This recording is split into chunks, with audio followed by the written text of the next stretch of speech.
do as you're told.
Beautiful design.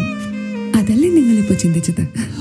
ഇതേ Malabar gold and diamonds gemstone festival കളക്ഷനാ. Nice, but വിലയെക്കുറിച്ച്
The exclusive conversation between millionaire Elon Musk and Donald Trump, the Republican presidential nominee, is delayed as of now. The latest reports coming in say that X, formerly known as Twitter, is facing glitches in the broadcast. Seems there is some issue. But as we try to join the Spaces conversation that you see on the screen, there are almost 194,000 people joined when I last checked. And it has been hovering between 200K to 190K. And such volume on Spaces, I don't think has ever been witnessed, because Donald Trump is back on Twitter. That is a news in itself. But a bigger news is that Twitter, former name Twitter, now known as X, is facing technical issues. This would definitely call for some action at the X headquarters, and also how would Elon Musk look at it remains to be seen. As of now, the whole world is watching this Twitter space. When at around half an hour, 45 minutes ago, almost an hour ago, when Elon Musk tweeted saying that these spaces would begin in 45 minutes, that particular tweet was viewed by 5 million, over 5 million users. This tells you the intensity, the magnanimity of this whole episode of this Twitter conversation, and what a better way to start the return of Donald Trump to Twitter with a Twitter Spaces. It seems, as we have seen happening all across the globe at different time zones, that if there is the subscribers or the users who are above the usual number, then at least in India, we have seen the software crashes or it doesn't operate properly. And this is what is happening with X, also one of the social media platforms used by almost all and sundry.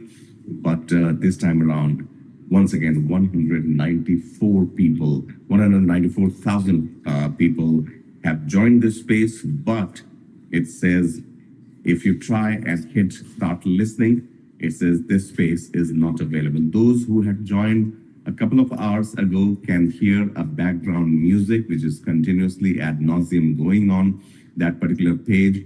But as of now, the Spaces hasn't begun, and Elon Musk hasn't tweeted after that.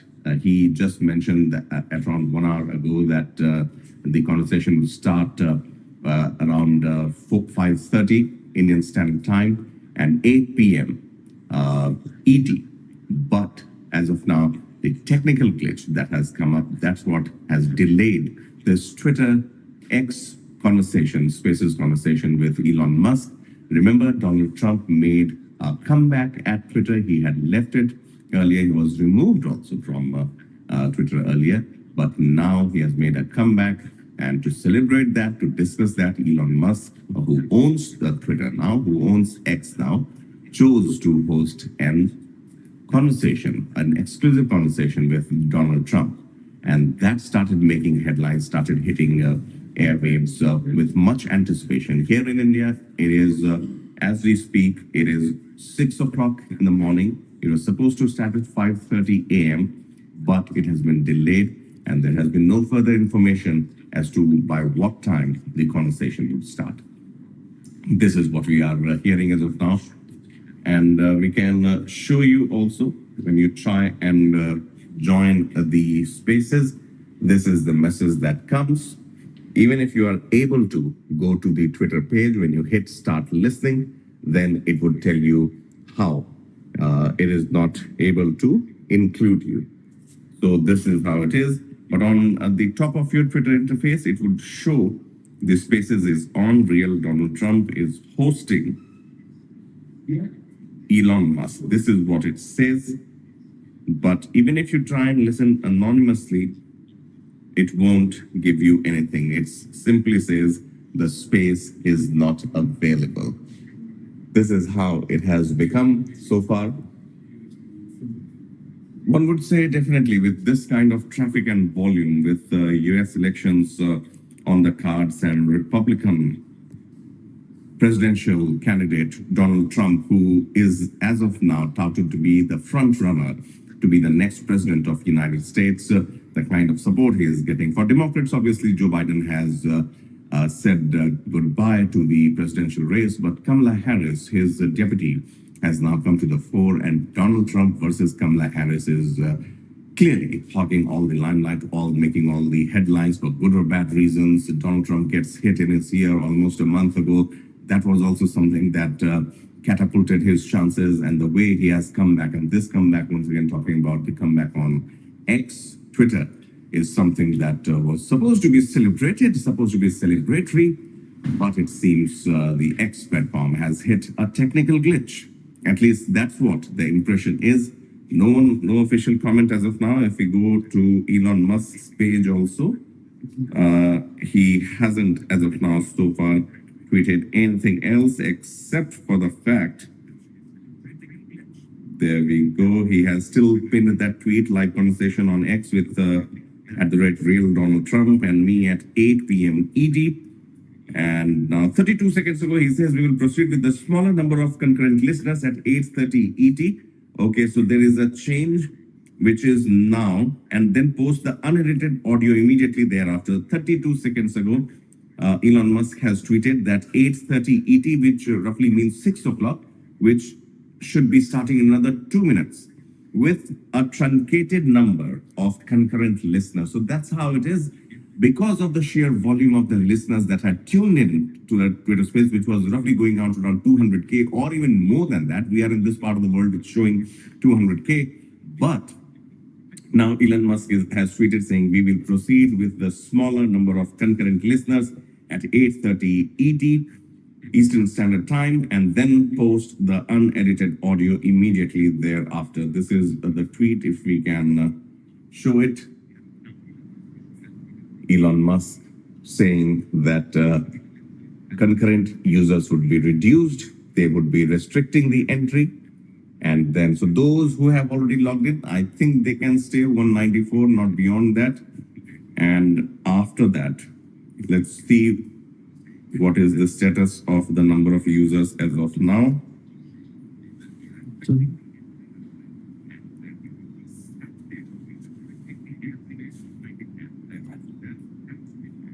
It's surprising when you hit trending, it doesn't show Donald Trump and Elon Musk. Anyway, there we go. Okay, so this is being recorded. Now look at this. How the numbers have changed. Now it shows 0 people have joined. So from 194,000 to 0. And if we try joining it, and yes, there we are. There we go. Now it is back in action. In 2 to 3 minutes, it is going to stay.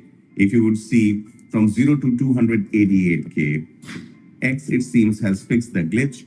Now everyone can join in. And this is how it is as of now.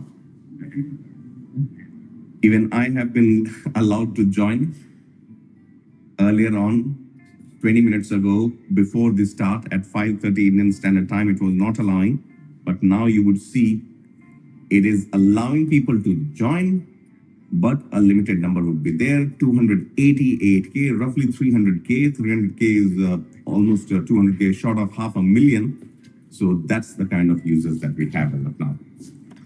So the news from California, I would say, from the X headquarters, is that the renewed timing has been shared, and it will be starting at 6 o'clock Indian Standard Time, which is already there. But it's 1 minute past 6 o'clock. It is 8:31 p.m. ET in United States as we speak. But look at the sheer volumes, 596K, 613K people have joined this space. I think I think this is going to be historic. If Elon Musk and team are able to pull this off, technically, it would be the biggest social media exercise that could be done. We have seen cricket matches, lawn tennis matches. We have seen football, World Cup, FIFA football finals, and very closely contested matches going into, say, a 10 million or a 20 million. But from here onward, it looks like 660K people as of now on this. But that is television, this is social media, obviously. Team Trump has said this is the biggest interview in history, and now we are asking you to make this President Trump's biggest fundraising day ever. So obviously, there's always, it's all about money, honey, as they say in the US. The Trump team has said that it's a fundraiser also. And before the interview is over, we are calling on 10 million patriots to donate any amount and proudly say, I stand with Trump. And below is the Trump and Vance logo, Make America Great Again 2024. This is what Donald Trump's team has said. And there we see. So as of now, the news is that 750K people have already joined the Twitter Spaces. Elon Musk tweeted almost 2 to 3 minutes ago that at a new timing of 8:30 p.m. ET, which is 6 o'clock Indian Standard Time, the conversation will begin with a limited number of users. But as I can see, when I was trying to reach it earlier, it was showing 190 to 200K users. Now it is 772, very fast, reaching 1 million users. 1 million users on Twitter Spaces, something that whether the bandwidth, whether Elon Musk and its team can handle it or not remains to be seen. I'm sure they will pull it off. And this is hands down, by all means, the biggest interview that you would watch during this election season in the United States. Elon Musk, who has been very supportive of Donald Trump and his cause and his backhanded criticism of the Democrats, especially Kamala Harris, and supporting Donald Trump in whatever he says and means is something that has been making headlines. So no need to say Elon Musk obviously was the right man, is the right man to get Donald Trump on a discussion table and discuss his return, Donald Trump's return to Twitter. And also Donald Trump's team is saying that it's a fundraiser also for which the patriots, as Donald Trump's team is saying, that they are asking them and imploring them to donate any amount that they could do and say, I stand with Trump. Speaking, I have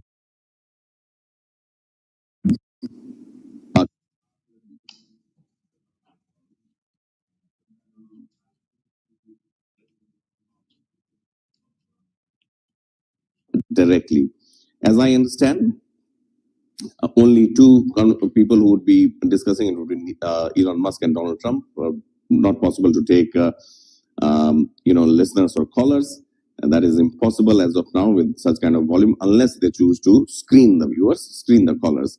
838K, 846K is the total number of people that are listening to this now.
Right. So it appears that in a few moments from now, the Twitter conversation, X Spaces, would be starting between Donald Trump and Elon Musk.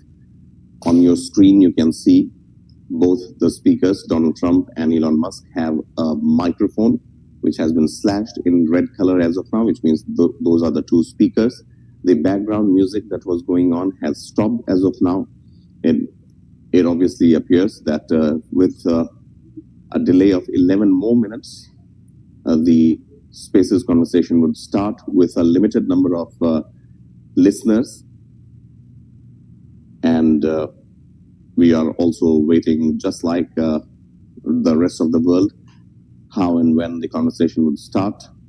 Both the verified, there we are. It has started. All right, hello everyone. My apologies for the late start. We unfortunately had a massive distributed denial of service attack against our servers, and saturated all of our data lines. Like basically hundreds of gigabits of data were saturated. We think we've overcome most of that, and so it's now time to proceed. But as this massive attack illustrates, there's a lot of opposition to people just hearing what President Trump has to say, and but I'm honored to have this conversation. I want to emphasize it's a conversation, and it's really intended to just get a feel for what Donald Trump is just like in a conversation.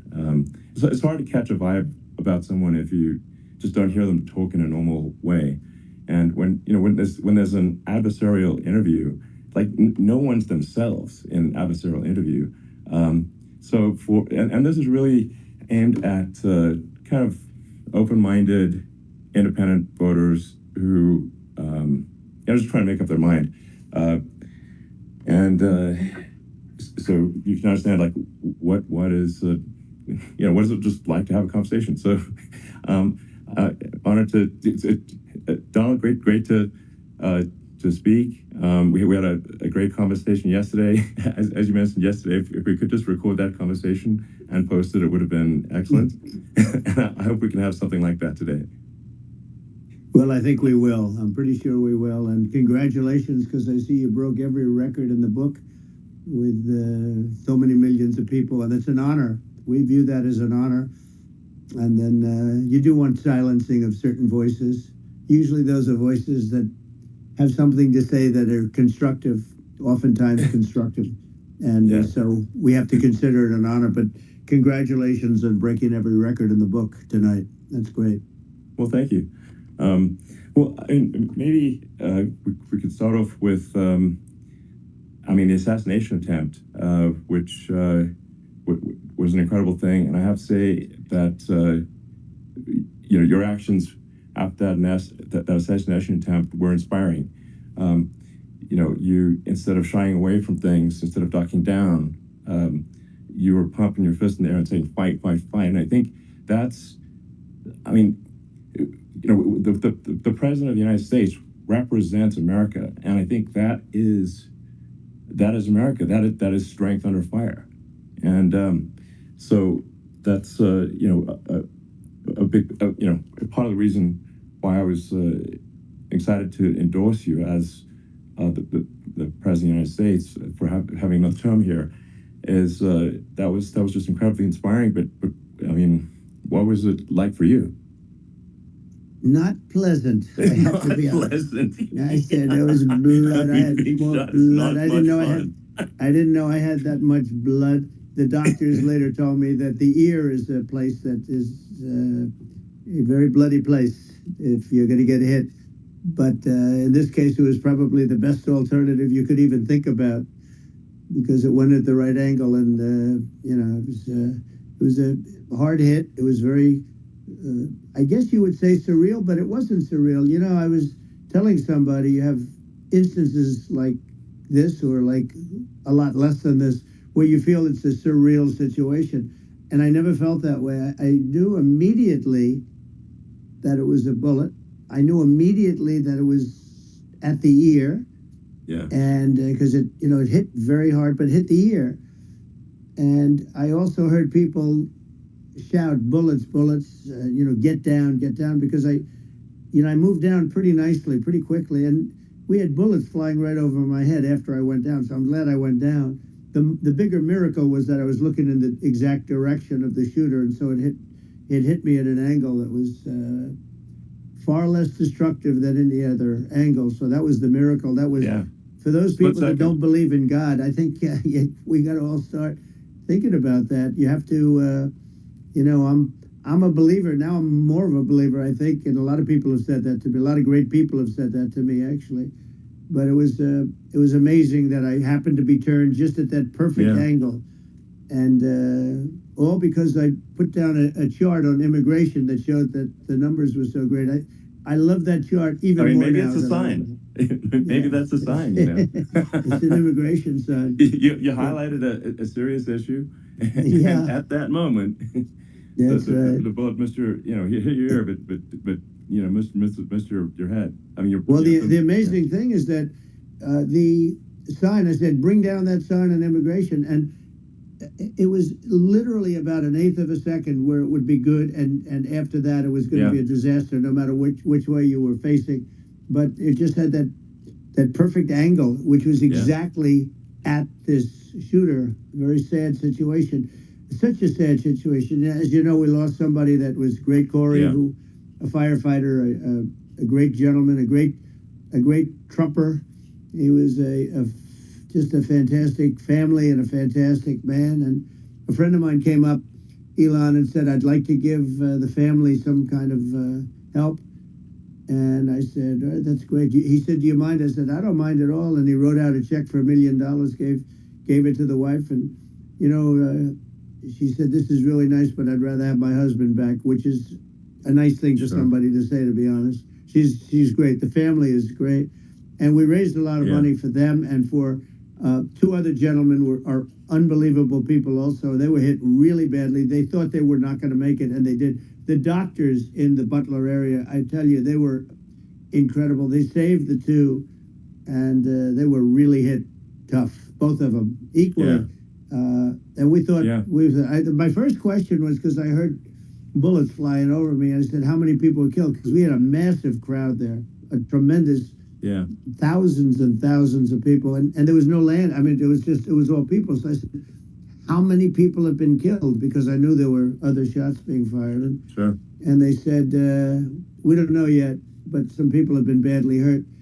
And I have to give the Secret Service sniper, they call him, or sharpshooter, but sniper, because he didn't know there was a problem. He's an extraordinary shot, obviously, and he didn't know there was a problem. And he was able to pick it all out within 5 seconds. And he used one bullet from very far away, I guess probably about 400 yards. The shooter was 130, but he was on the opposite side of the field and the podium. And he saw the smoke and the flame from the gun, immediately recognized it, and immediately took a shot. And it was one perfect shot from very far away. And if he didn't do that, Elon, he would have. I mean, if he would have, a lot more people could have been badly hurt and killed. So I have to take my hat off to him, because that's also a surreal. You know, he's been with them for 23 years, and he's never had anything like this. And all of a sudden he has to act, and it's a very tough thing to act and to be shooting somebody. But he saw the gun, saw the smoke, saw the flame from the gun, very far away. Obviously has very good eyes. He's got very good vision, which I assume you have to have in that particular work. But he took aim very quickly, and they say it was approximately 5 seconds from long range, one bullet. If that didn't happen, because the shooter had a lot of bullets, he had a lot of cartridges up there with him. So I mean that's clearly he was very confident in taking that shot to stop the attempted assassination. But I mean that does seem to be some pretty significant failings elsewhere in the system. Like there's just no way that, like, how on earth does a shooter get on a roof 130 yards away? That seems crazy. I think most people people are wondering how on earth could such a thing happen. Well, I view it as two ways. There should have been nobody on the roof. There were people, because there were so many tens of thousands of people there. There were people that were seeing him, and there was one woman with a red shirt and Trump all over it, and she's screaming. That guy's got a gun. You saw it probably. There's a guy up there with a gun. I mean, it's like I guess, for my part, and I think probably many members of the public are wondering how the heck are, basically people wondering by pointing out there's a guy on the roof with a gun. Yeah. And they're seeing it, but somehow it's not being addressed. That does seem crazy. Well, they're going to learn from this. The communication between the local police, who sort of had an idea, and then ultimately a man lifted himself up to the roof, could barely do it because he was pulling himself up, and he saw the man with the gun. The man with the gun pointed the gun at him. He thought he was probably going to get shot, but he was like pulling himself up, and because of that, he couldn't get to his gun, and he fell down. Actually, very badly hurt his leg, his ankle. I hear very badly, but he fell down, and he did. From what I understand, he did say there's a guy up there with a gun, and the shooting started very quickly after that. I think it forced the shooter to go maybe quicker. He was supposed to be a very good shot. Yeah. My sons, Don and Eric, they can't believe what happened, but they said from 130 yards, a bad shot would hit that target almost every time. They said it's like in golf, sinking a 2-foot putt. Yeah, it's not a tough shot. It's not a long shot. The Secret Service person had the long shot. He had triple the distance actually. So it was a terrible thing.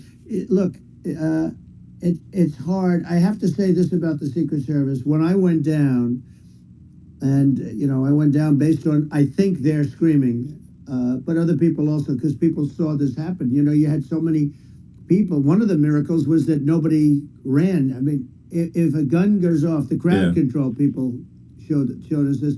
When guns go off, and it does happen in stadiums at a soccer match or some kind of a match, everybody flees. They call it a stampede, like cattle. But everybody, and a lot of people get killed with those stampedes. We had more people than you'd have at some of these matches or these games, and nobody left. You had a small group behind us in the grandstand, and that was full, and you look at it as it was taking place, and normally they'd be running. They didn't leave. They saw that I was hurt.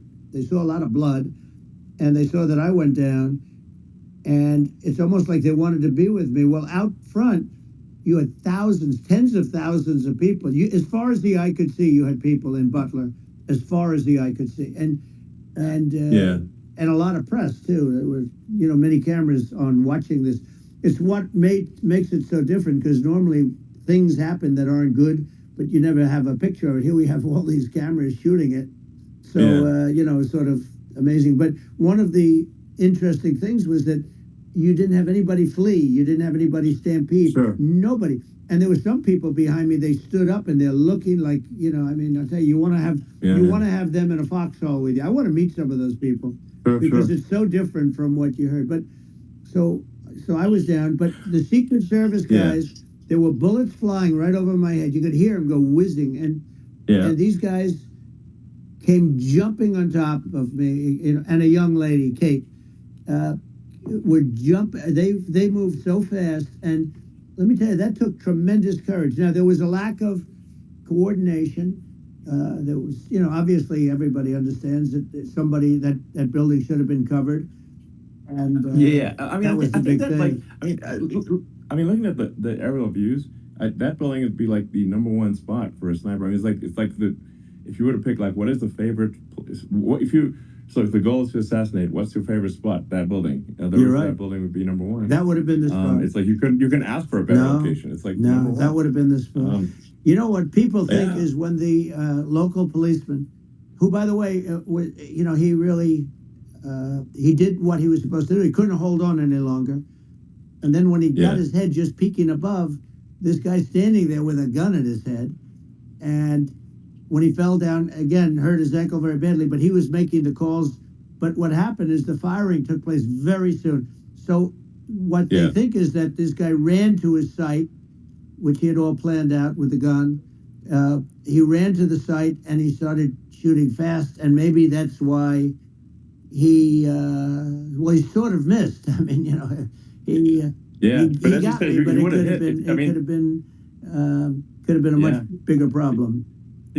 But he totally would have hit if you hadn't turned your head. So, like, you know, there was it was a very near thing. It was a miracle. If I hadn't turned my head, I would not be talking to you right now. As much as I like you, exactly, I would not. I would not be talking. You'd be talking to you from another realm, perhaps. Yeah, that's right. We'd be talking from a different place.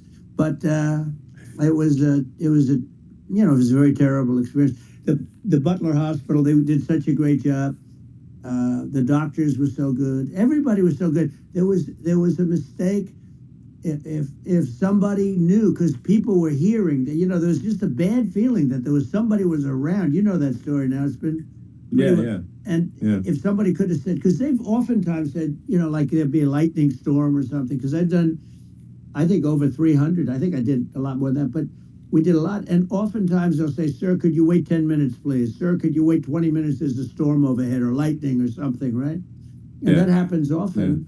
And this would have been a perfect time for that to have happened, but it didn't. It didn't get coordinated. That was the problem.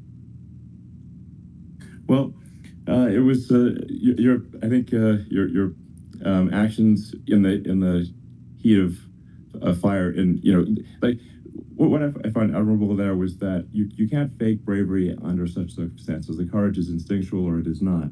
It's not a rehearsed action. And so I just want to say that I think a lot of people admire your courage under fire there, and so thank you very much. I appreciate it. I didn't think of it. I just wanted to get up, and I wanted to stand up. I wanted to let people know. You know, I felt I was good when they were on top of me, covering me, actually, very much covering me, and very bravely.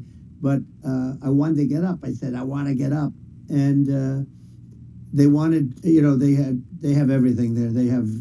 They wanted stretcher. I didn't like the stretcher, and I knew I was hit in the ear, but I knew I wasn't hit anywhere else. They felt I was hit someplace else because it was such a lot of blood, and they were sure that I was hit someplace else. And they were saying, "Sir, you were hit more than the ear." I said, "Nope, I was hit in the ear. I want to get up. Let me get up." And so I got up, and the crowd didn't know what to think. I mean, this was so many people, and you could see they were confused. They didn't know what to think. And I wanted to let them know I was okay. It was very important for me to let them know that.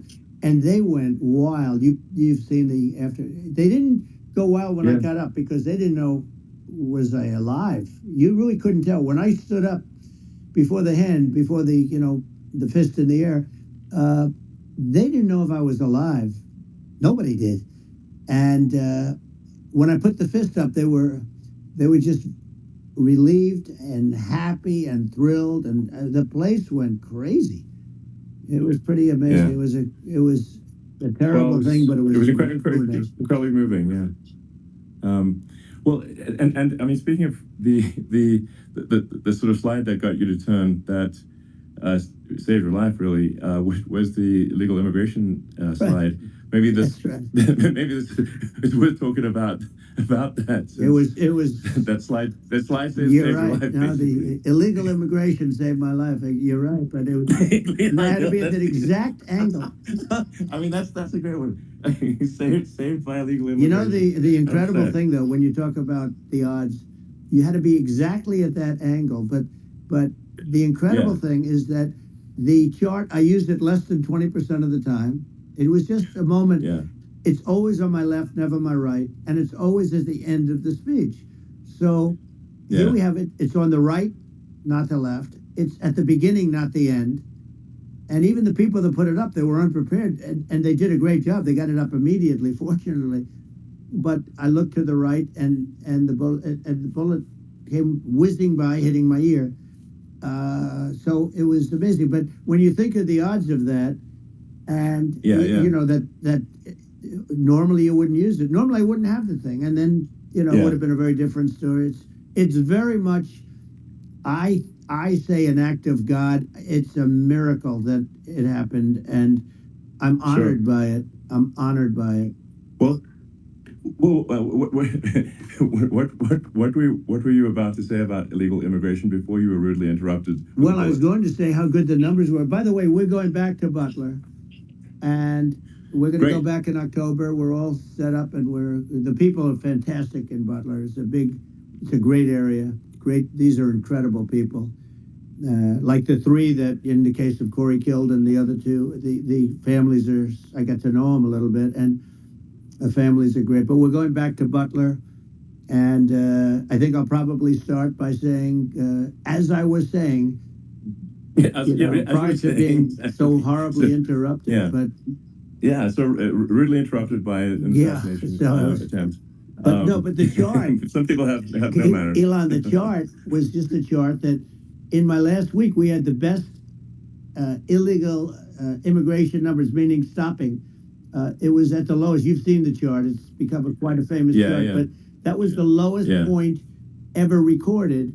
It was a really, I was very proud of those numbers. And then you see what happened with these people, Kamala and Joe.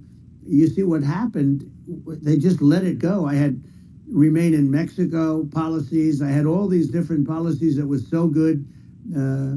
Guys like Tom Homan and Brandon Judd from Border Patrol.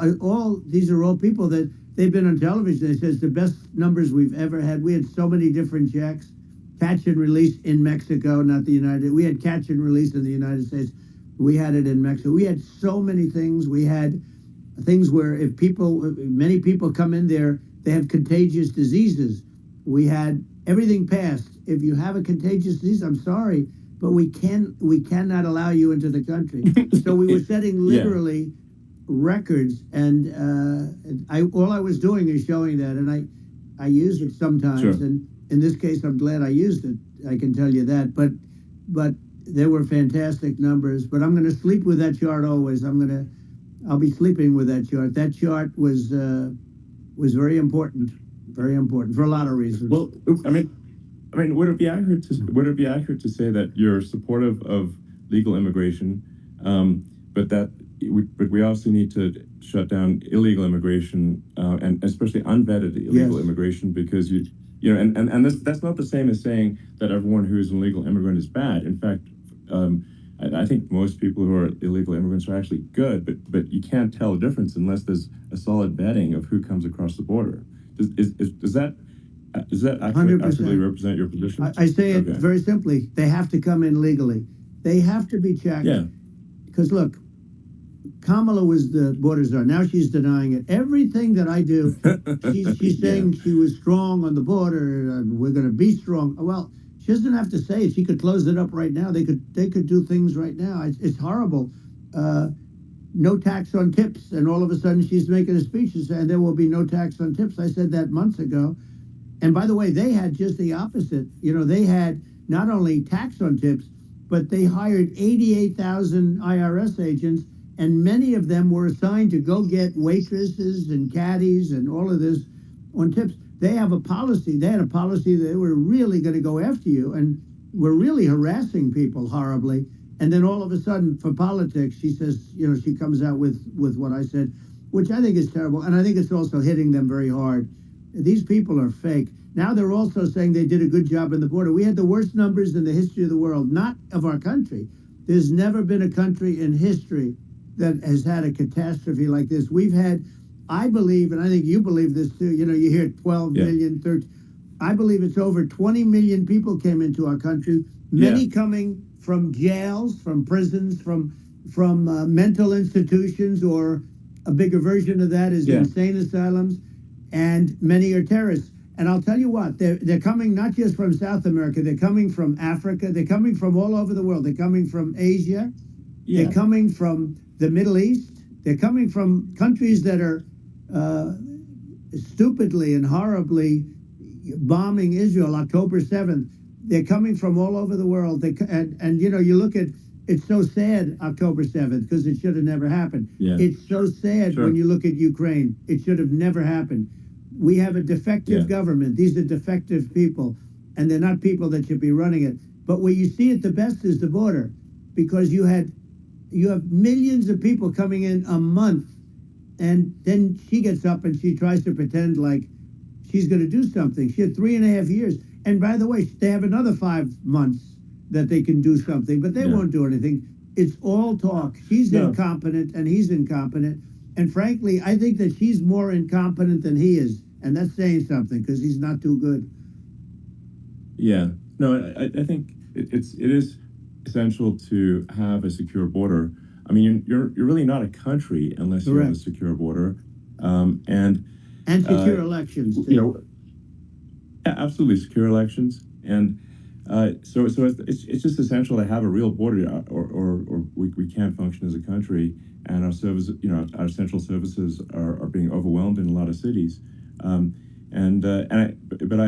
as we were talking about earlier, I think having a legal immigration process that is smooth and efficient and done well, and I'm speaking as someone who is a legal immigrant, I think that like one way to think of it is, who do you want on your team? Who do you want on Team America? And I think we want to just say, okay, we want to let in people who are gonna be great contributors to our society and to our economy, and and who do you want on the team? And it's not to say that, like in my opinion, actually, I'd say like probably most of the illegal immigrants actually are actually good, hardworking people. That's my opinion. But some are not, and you just have this sort of adverse selection process where, if somebody's if somebody's like has a career in theft or robbery, I don't understand what's taken them so long to get here. Because we're such a target-rich environment. I mean, why aren't more people who have a career in, bad things coming here sooner? Because it's a piece of cake to go rob, houses in LA or New York, compared to other parts of the world. And in a lot of places in America, if you try to stop the person who's robbing you, you'll be arrested. It's right. I mean, what's happening with crime, and our police are so good, but they're not allowed to do their job. But I have to tell you, Elon, I hate to say, because it's such a downer to say it. I hate to say it. I hate it. But you have a lot of people that just shouldn't be. I think it's a much bigger number than you think. They're allowing, again, they're allowing people from their jails. And if you were running one of these countries where they're coming from, you would have had all of them. As an example, Venezuela, their crime is down 72%. They're taking their drug dealers. They're taking, frankly, their prisoners. They're emptying out their prisons. They're taking their criminals, their murderers, their rapists, and they're delivering them into. But that's what Castro did. Yeah, well, he did on a much smaller scale. Yeah. It was a much smaller scale. But this is a massive scale, because this is being done worldwide. But here's what's happening: crime all over the world is down. And wait till you see the numbers that we have. This is migrant crime. This is crime that's going to be. Yeah. And I saw it today in New York, where somebody was knifed with raped the girlfriend of a man that stood there watching in New York in one of the shelters, and started pulling out the knives, and bad things happened today. But this is happening every day. These are rough people. These are people that are in jail for murder and all sorts of things. And they're releasing them into our country, and they're telling them, if you come back, we're going to kill you. We're going to give you the death penalty or kill you. So they don't want to come back. But these are rough people. Yeah. These are criminals that make our criminals look like nice people. And it's horrible what they're doing. And she's in charge of it, because, now she's trying to say she had nothing to do with it.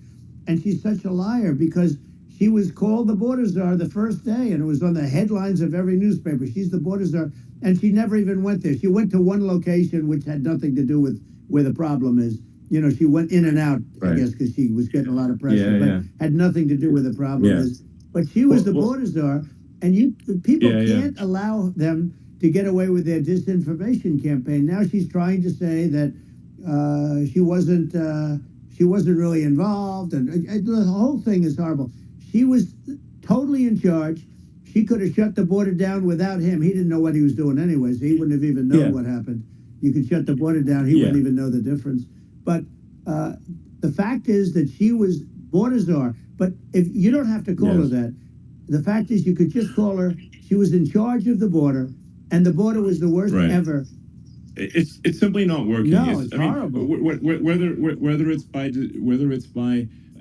it's a question of intention or competence, either way, we don't have a secure border, and we have people streaming over like it looks like a World War Z zombie apocalypse at times.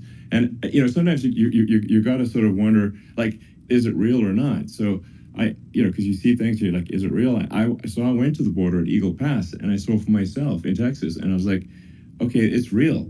I'm like seeing this in real time. I actually posted the video like just live. I just flew there one day and just to see, hey, is this made up or real? And I'm just seeing people stream across the border, and I have, at least the people that I saw did not look friendly.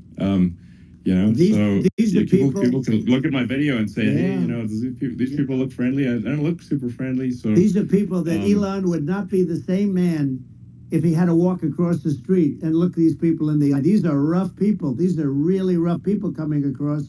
And I know rough people. And these are people that we don't want in our country. And, the caravans are coming in, and they're putting, and who's doing this are the heads of the countries. And you would be doing it, and so would I. And everyone would say, oh, what a terrible thing to say.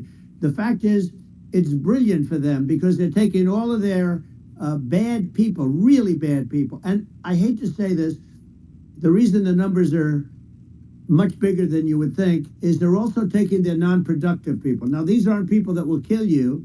We have enough of them. But these are people that are non-productive. They are just not productive. I mean, for whatever reason. They're not workers, or they don't want to work, or whatever. And these countries are getting rid of non-productive people in the caravans in many cases.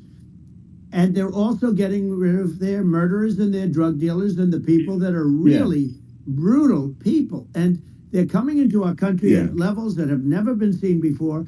And I saw an ad just before I got on the air. I'm walking over here, and I saw an ad by Kamala saying how she is going to provide border security. Where has she been for 3.5 years? For 3.5 years, we have 20 million people for it.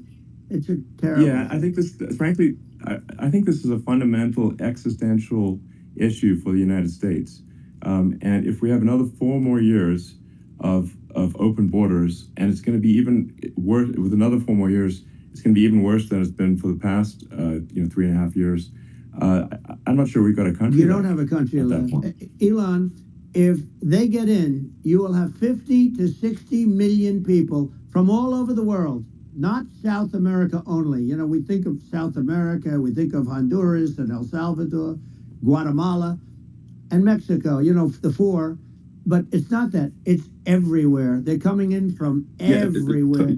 And I had to stay in Mexico. Yeah, I think this is a super important point. Like, people, it's like, basically, when I went down there, I was like, well, where are people from? It's like almost no one was from Mexico. No, Mexico less. It's just the border. It's just the border with Mexico. But the people coming in, it's Earth, the rest of Earth, and America is only about 4 or 5% of the population of Earth. It would only take a few percent of the rest of Earth to overwhelm everything in the US. We're already overwhelmed, Elon. We're overwhelmed. You had to see the news tonight about New York, and I love that place, and what they're doing to it is horrible, what they're doing to it. And all the courts do is they try and focus on Trump. Okay, let's focus on Trump, who did nothing wrong. I complain about a rigged election. Elon, what's happened is unbelievable. You have from Africa, from the Congo, they're coming, from the Congo. And 22 people came in from the Congo recently, and they're murderers. And they drop them, they take them out of jails, which is very expensive, to maintain the jails, although they don't do too much maintaining, I can tell you. But they take them out of jails, prisons, they take them out, and they bring them to the United States. They deposit them in the United States and say, don't ever come back or you're going to be executed. And they don't want to come back. But they won't come back. Sure. But they're coming from Africa. They're coming from Asia. They're coming from the Middle East. They're coming from South America. Well, they're coming from everywhere. Earth, and there are a lot of really bad ones. It's just an everywhere on Earth. thing, and it's just not possible for the United States to absorb, everyone from Earth, or even a few percent of the rest of Earth. It's just not possible. So, well, Elon, we're going to have that's to finish this up. We're going to have the largest deportation in history of this country, and we have no choice. Otherwise, we're going to have a country. What they've done to our country. Think of it, with in Venezuela and in some of these other countries, crime is down 50, 60, 70, 80%. And you would be the same. You would have. Yeah. I'll tell you what. Venezuela has not gotten rid of all of them. They've gotten rid of about 70% of their really bad people. Their jails are about 50% put into the United States. The same with other countries. Sure. Some are at 30%, some are at 50%. They're all different. But the bottom line is they're all going to be at 100%. Why wouldn't you put 100% of it? And they're doing it right now while this third-rate phony candidate. Don't forget, I beat Biden. He failed in the debate miserably, and some people said, "Oh, gee, it's too bad. It's too bad he did so badly," or "I did well in the debate." The first night they said, "Wow." One of the people at CNN said that was the greatest debate performance I've ever witnessed. And then 2 days later, they didn't talk about that. They just said he was bad. But that's okay. That's the way I get treated, and I don't mind that at all. What I can tell you is this. We cannot have a Democrat. We cannot have her. She's incompetent. She's as bad as Biden in a different... Look, she hasn't done an interview since this whole scam started. And say what you want. This was a coup. This was a coup of a president of the United States. He didn't want to leave, and they said, we can do it the nice way, or we can do it the hard way. Yeah, they just took him out back behind the shed and basically shot him. What they did with this guy, and I'm no fan of his, and he was a horrible president, the worst president in history. And one of the reasons he was so bad, first of all, the Israeli attack would have never happened. Russia would never have attacked Ukraine, and we'd have no inflation. And we wouldn't have had the Afghanistan mess, if you think of it. Well, and we wouldn't have had Afghanistan. But we think of it. You take a few of those events away, and we have a different world. We would also have inflation was caused by oil. Yeah, I think you're making an excellent point here, which is that when other countries can, are thinking about invading or doing bad things, when they're thinking about that, they're thinking about, okay, what's the American president going to do, and do they fear the American president, or is it someone they do not respect and do not fear? And I think they would rightfully be.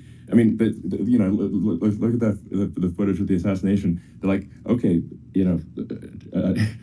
President Trump is like, don't mess with me. I mean, that's like, whereas I think people are not going to be, and they obviously have not been at all intimidated by Biden, and they certainly will not be intimidated by Kamala. And you have to really think of that in the context of global security.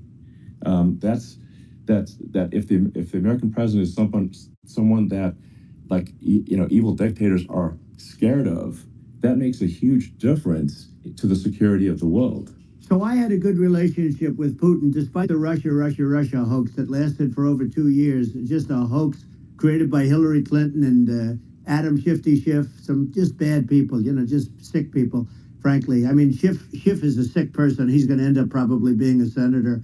It's hard to believe. The whole thing is hard to believe. But, they put our country in danger with that stuff, too. They actually, when they make up stories, and you have to fight your way out of it for a long time. But I know Putin very well. I got along with him very well.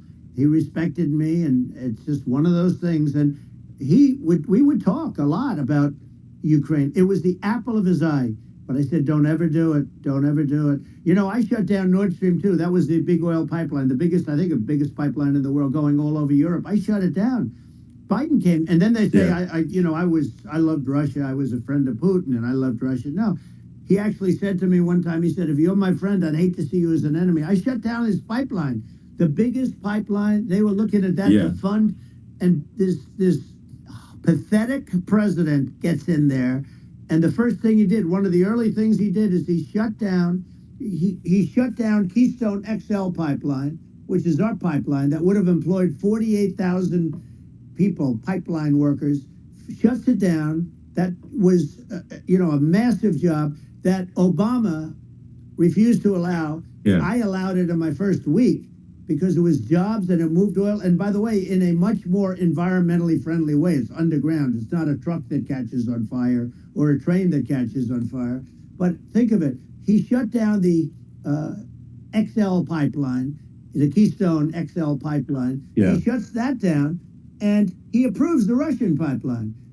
Yeah, it doesn't make Right? any sense. It's like, it's inconsistent.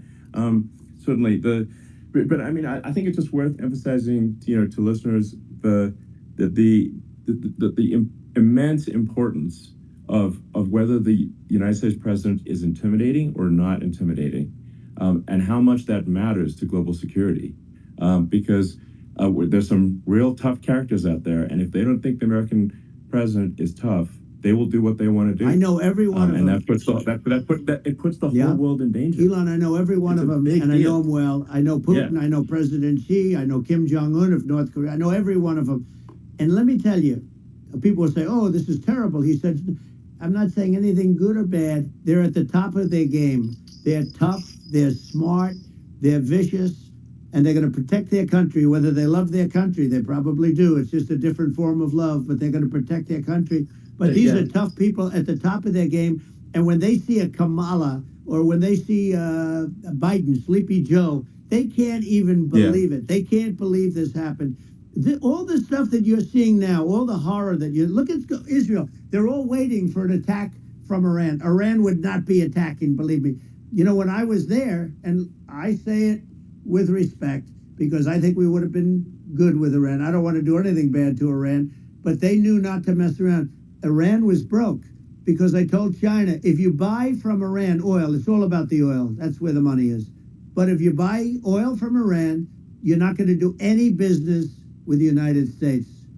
And I meant it. And they said, we'll pass. Yeah. They didn't buy oil. Other countries, likewise. Sure. You want to buy, you're not doing business with the United States. And they were at a point where they had no money for Hamas. They had no money for Hezbollah. They had no money for any of these instruments of terror. And it was amazing. In fact, there were articles when I was leaving, which is hard to believe, actually, especially when you look at what's happened to our country. Our country is so bad right now. It's such a different place. We were respected. Think of it. 4 years ago, we were so respected to a point where when I said don't buy oil, they didn't buy oil. But they had no money, and Israel would have never been attacked. Zero chance. And again, I said to Vladimir Putin, I say, don't do it. You can't do it, Vladimir. You do it, it's going to be a bad day. You cannot do it. And I told him things that what I do, and he said, no way. And I said, way. And it's the last time we ever had the conversation. He would never have done. I got along well with him. I hope to get along well with him again. Getting along well with them is a good thing, not a bad thing. I got along well with Kim Jong-un. When I met with President Obama just before entering, it's a sort of a ritual, and I sat down with him and we talked. It was supposed to be for a very short period of time. It turned out to be a long period of time. I said, what's the biggest problem? He said, North Korea. I had that problem worked out very quickly. It was nasty at the beginning with Rocket Man and all the different things. Yeah. But all of a sudden, I got a call. Those were some epic tweets, by the way. Yeah, they were. No, they were epic. Everything. He said that he has a red button on his desk. I said, I have a red button on my desk too, but my red button is much bigger, and my red button works. And then I called him Little Rocket Man of Little Rocket Man. Anyway, here's the bottom line. All of a sudden, I got a call from him. And they said they want to meet. They want to meet me. And we met, as you remember, we met in Singapore. We met also in Vietnam. And I got along with them great. We were in no danger. But President Obama thought we were going to end up in a war, a nuclear war with him. And let me tell you, he's got a lot of nuclear stuff, too. Exactly. He's got plenty of nuclear. He can do plenty of damage. Yes, I mean, it's because, people like Kim Jong-un, they respond to strength, not weakness. Well, he and I had a good relationship. Remember I met him and we walked onto his land. Nobody ever walked onto his land before. I walked onto. I wouldn't say. Let's bring up Secret Service again. I wouldn't say they were thrilled when I did that. I walked onto his land, and it was an amazing period. But we were not in danger with him because of me. I always say that we have enemies on the outside and we have enemies on the inside. We have some really bad people in our government, and people that are, and controlling of the people. I mean, I'd mention names, but I really don't want to give them the credit. But we have some really bad, and I say they're more dangerous than Russia and China. If you have a smart president, a president that gets it, we are not in danger from those countries because they need us and they need our help. I mean, we forced Obama, if you think about it, Obama and Biden, and Bush to a certain extent, in all fairness, forced Russia and China together. And if you're a history student, the first thing you learn is you cannot let Russia and China align. But then they also got, if you take a look, Iran, and they have North Korea. That's, they call it the axis of evil.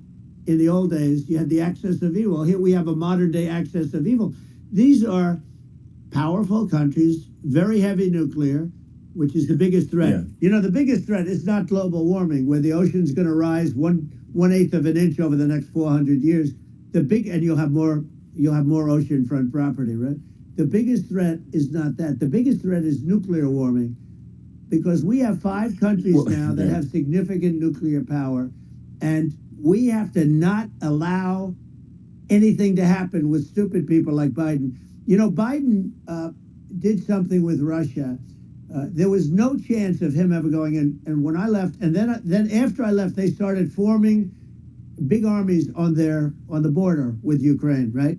And I looked at that, and I thought he was doing that because Putin's a good negotiator. I thought he was doing that to negotiate. But then Biden started saying such stupid things. For instance, he said that it can be a NATO country. Now, Russia, for as long as there's been NATO, has said we're never going to agree to that. And we go right up front and say that. And we did things and said things through this president with a low IQ, very low IQ. He had a low IQ 30 years ago, by the way, but now he might not even have a IQ at all. There's nothing on the board that goes this low. He said things that were so stupid that war had zero chance of happening if I were there. Zero chance. He was saying everything the opposite. Everything the opposite. And it's so sad because many more people have been killed in Ukraine than you read about. You don't read about how bloody it is and how disastrous. Sure. Hey, look, just in the 2 armies, you lost 500,000 people. And, Ukraine's having a hard time. Ukraine, I don't know if you saw the article recently, and it's true. You don't hear the true story. But if you think about it, Russia's gone, Russia defeated Germany with us, and they defeated Napoleon. They've been around a long time. They're a big fighting force. Yeah, sure. And it's very unfair. And Ukraine now doesn't have enough men. They're now using young men and very old men to fight. And we're in a very bad position. And I'm not going to blame exclusively, but I can tell you I could have stopped that. And a smart president could have stopped that. It wouldn't have happened. But we had a man that actually made it more prevalent. It was so bad. The words that he was using, the stupid threats coming from a stupid face that he was using. I said, this guy's going to cause us a war. He's going to cause us. And let me tell you, it can lead to World War III. That can lead to World War III. The Middle East can lead to. We have numerous places that could end up in a World War III right now for no reason whatsoever. I think you're right. I think people underrate the risk of World War III. And it's just when looking at the risk of global thermonuclear warfare, it's game over for humanity. And it's something that people have, I think, after the end of the Cold War, people have become complacent about. But they actually have forgotten that there are currently a lot of nuclear missiles that have targeting parameters for the United States from 100%. other countries. And one of the things we're going to do is we're going to build an Iron Dome over us. Israel has it. We're going to have the best Iron Dome in the world. We need it, and we're going to make it all in the United States. But we're going to have protection, because it just takes one maniac to start something. We're going to have protection, and we're going to have. Why shouldn't we have an Iron Dome? Israel has one. Some other places have one that nobody even knows about, frankly. But Israel has it. We're going to have an Iron Dome. But with all of that being said, to me that's so important, the most important. But with all of that being said, the election's coming up, and the people want to hear about the economy and the fact that they can't buy groceries because they don't have enough money to buy groceries. The inflation has killed them. Food prices are up 50, 60, even 100% in some cases. And this stupid administration allowed this to happen. And it's a shame. And that's the thing that people most care about, in my opinion. They care about the border a lot. And we discussed the border at great length. It's nice to have a forum like this where I can discuss something at length. And by the way, you think Biden could do this interview? Do you think that Kamala could do this interview? They would take a pass on you. No, they could not. So they don't need Elon. They don't need Elon screaming out questions. It's pretty sad when you think that somebody that does this for a living can't answer a question or is afraid to do an interview. And in her case, with a very friendly interview, she's got all friendly interviewers. It's pretty yes, sad. absolutely. But the big thing now is the economy, Elon. Yeah. And as much as I mean, I view nuclear as the single most important thing, but a lot of people don't. A lot of people don't understand that. But it doesn't have to. If I understand it, that's all you need. Because if I was president, you're not going to have that kind of a problem. But the thing that they really is making them angry is what Kamala and Biden have allowed to happen to the economy. It's a disaster with inflation. The inflation, it doesn't matter what you make. The inflation has eaten you alive. If you're a worker or if you're just a middle income person, you can't afford. 4 years ago, 5 years ago, people were saving a lot of money. Today, they're using all their money and borrowing money just to live. It's a horrible thing that's happening, and we'll end that quickly. Well, I think a lot of a lot of people just don't understand where inflation comes from. Inflation comes from government overspending because the checks never bounce when it's written by the government. So if the government spends far more than it brings in, that increases the money supply, and if the money supply increases faster than the rate of goods and services, that's inflation. So really, we need to have we need to reduce our government spending, and we need to re-examine. I think we need like a government efficiency commission to say like, hey, where are we spending money that's sensible? Where is it not sensible? And we need to live within our means. We're currently adding, I think, $1 trillion to the deficit roughly every 100 days. That's right. And the interest payments on the national debt have now exceed the defense budget. It's on the order of $1 trillion. It's interest, and it keeps growing. I rebuilt our military, largely rebuilt our military. Did a great job on it, which was so important. We had jets, we had fighters that were, and bombers that were 70 years old. And we did a great job in that. Then we gave 85 billion of it back to Afghanistan, if you can believe it. We gave them 85 billion. They're one of the largest sellers of military equipment in the world. They're selling what we gave them. That was one of the most embarrassing days in the history of our country. But if you think about, let's go back to the economy. We have to bring energy prices down. Energy started it. The price of gasoline. Now your cars don't require too much gasoline, so you have a good, and you do make a great product. I have to say, I have to be honest with you. That doesn't mean everybody should have an electric car, but these are minor details. But your product is incredible. But the gasoline, Elon, is the cost of energy. Not only gasoline, it's the cost of heating your house and cooling your house. That has to come down. It's gone up 100%, 150, and 200%, and that has to come down. When that comes down, and we're going to drill, baby, drill. They stopped drilling, and then they went back to drilling because they went back to the Trump policy. But if they won the day after they get into office, this country will go out of business because they're going to go to an energy policy that's not sustainable. Wind and different things.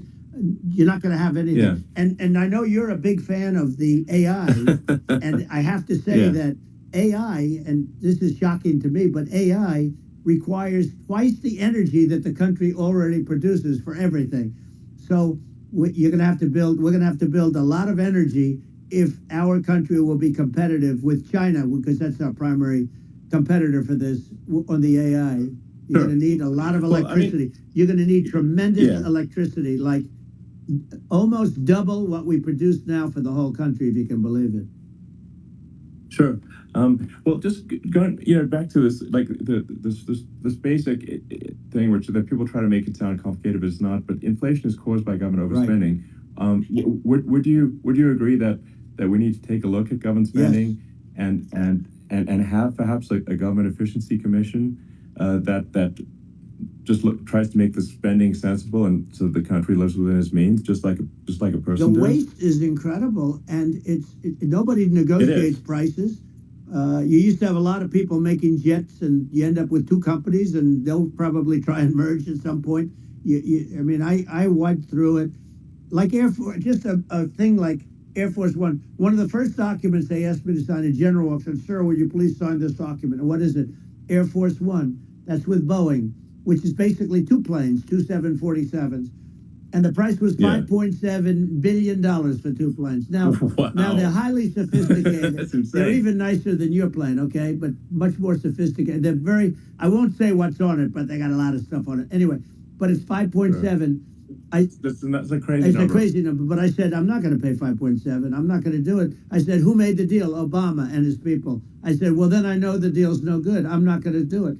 And over a course of about 4 weeks, by my saying I'm not going to do it, I got the price reduced by $1.6 billion for the exact same plane, other than we had a nicer paint job, if you want to know the truth. But for the exact same plane, I saved one. And I said to Boeing, man, you guys must make a lot of money if you can reduce the price by that.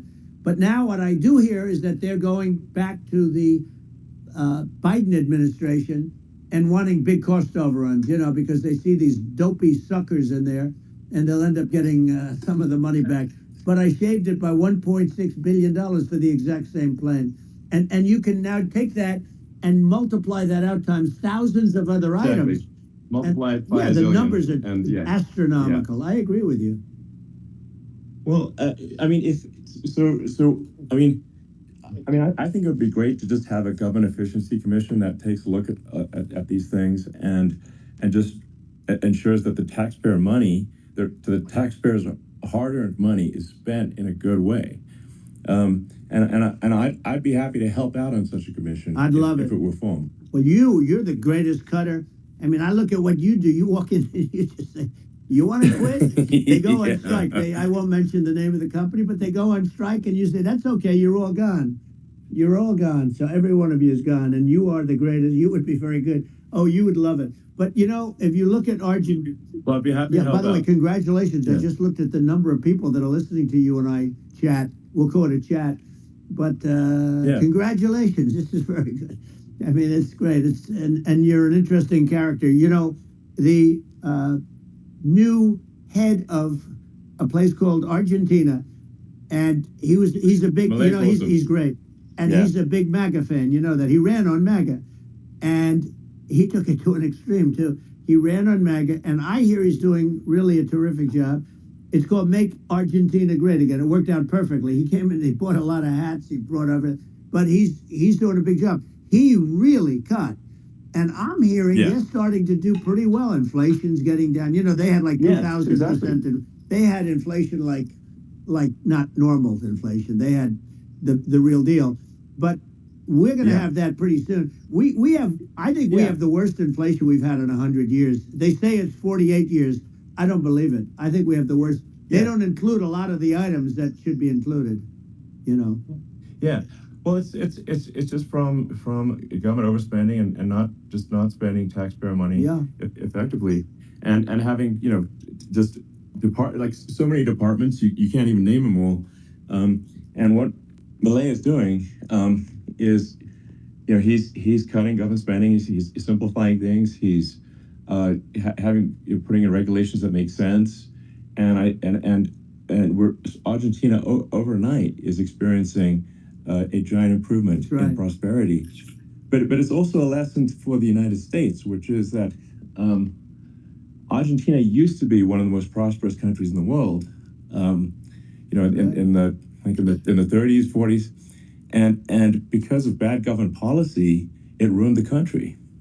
And if you take Venezuela, for example, Venezuela should be incredibly prosperous.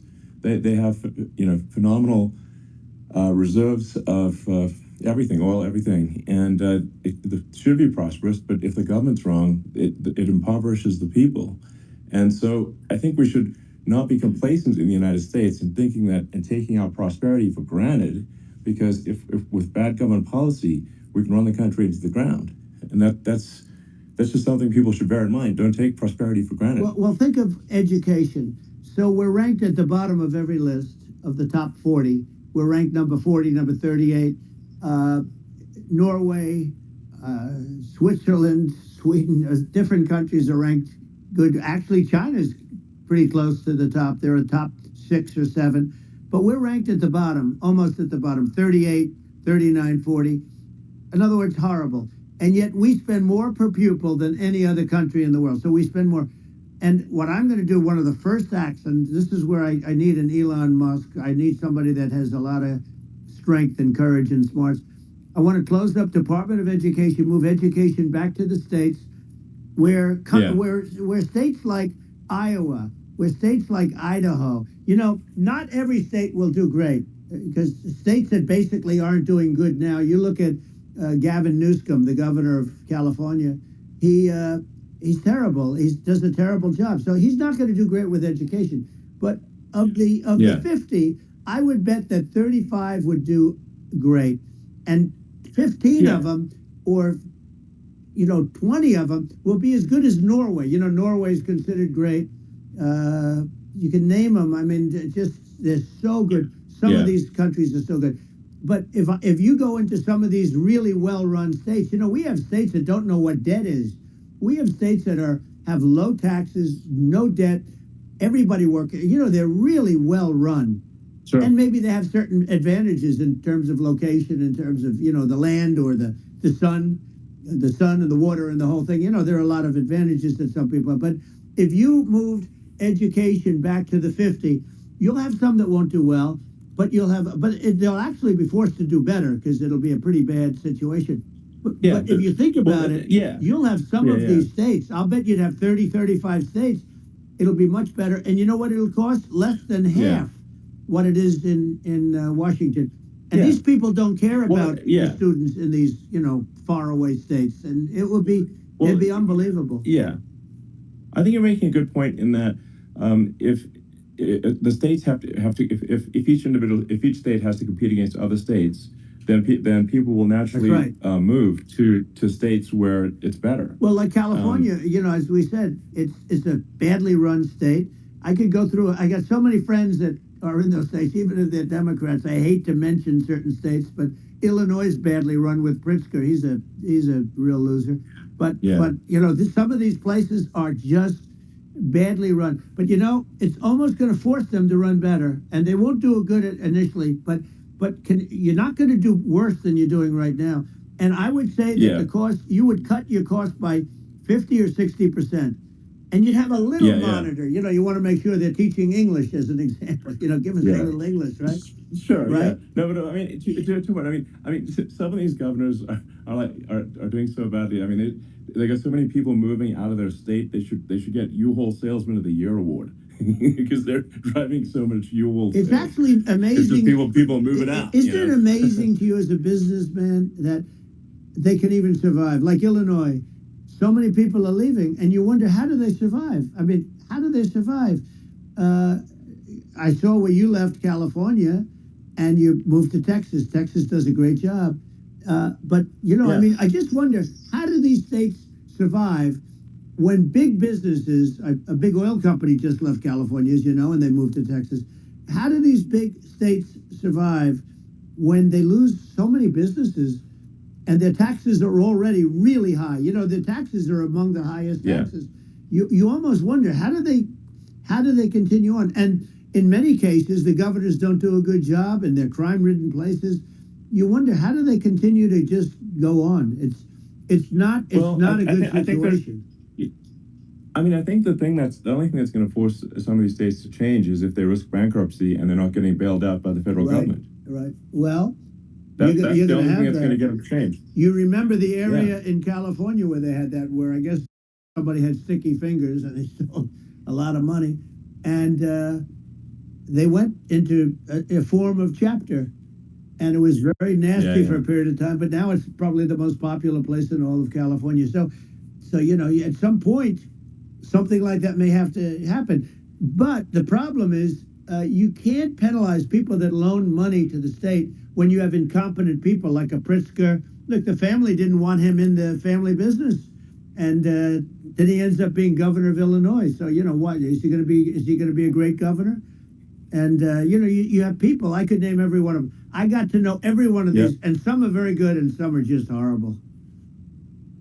Well, I think that, I mean, the larger point here, too, you know, as you're saying, like, a lot of people are concerned about the economy, a lot of people are concerned about inflation, and inflation is effectively a tax on people that save money, and for people that are working day to day, it's just a form of taxation, and if we can solve the government spending problem, we'll solve the inflation problem, which means people will have a better standard of living, and that's a really big deal. Well, the people that got hurt worst are the people that did it the way they were taught to do it all through, you know, their younger life and their young life and their whole life.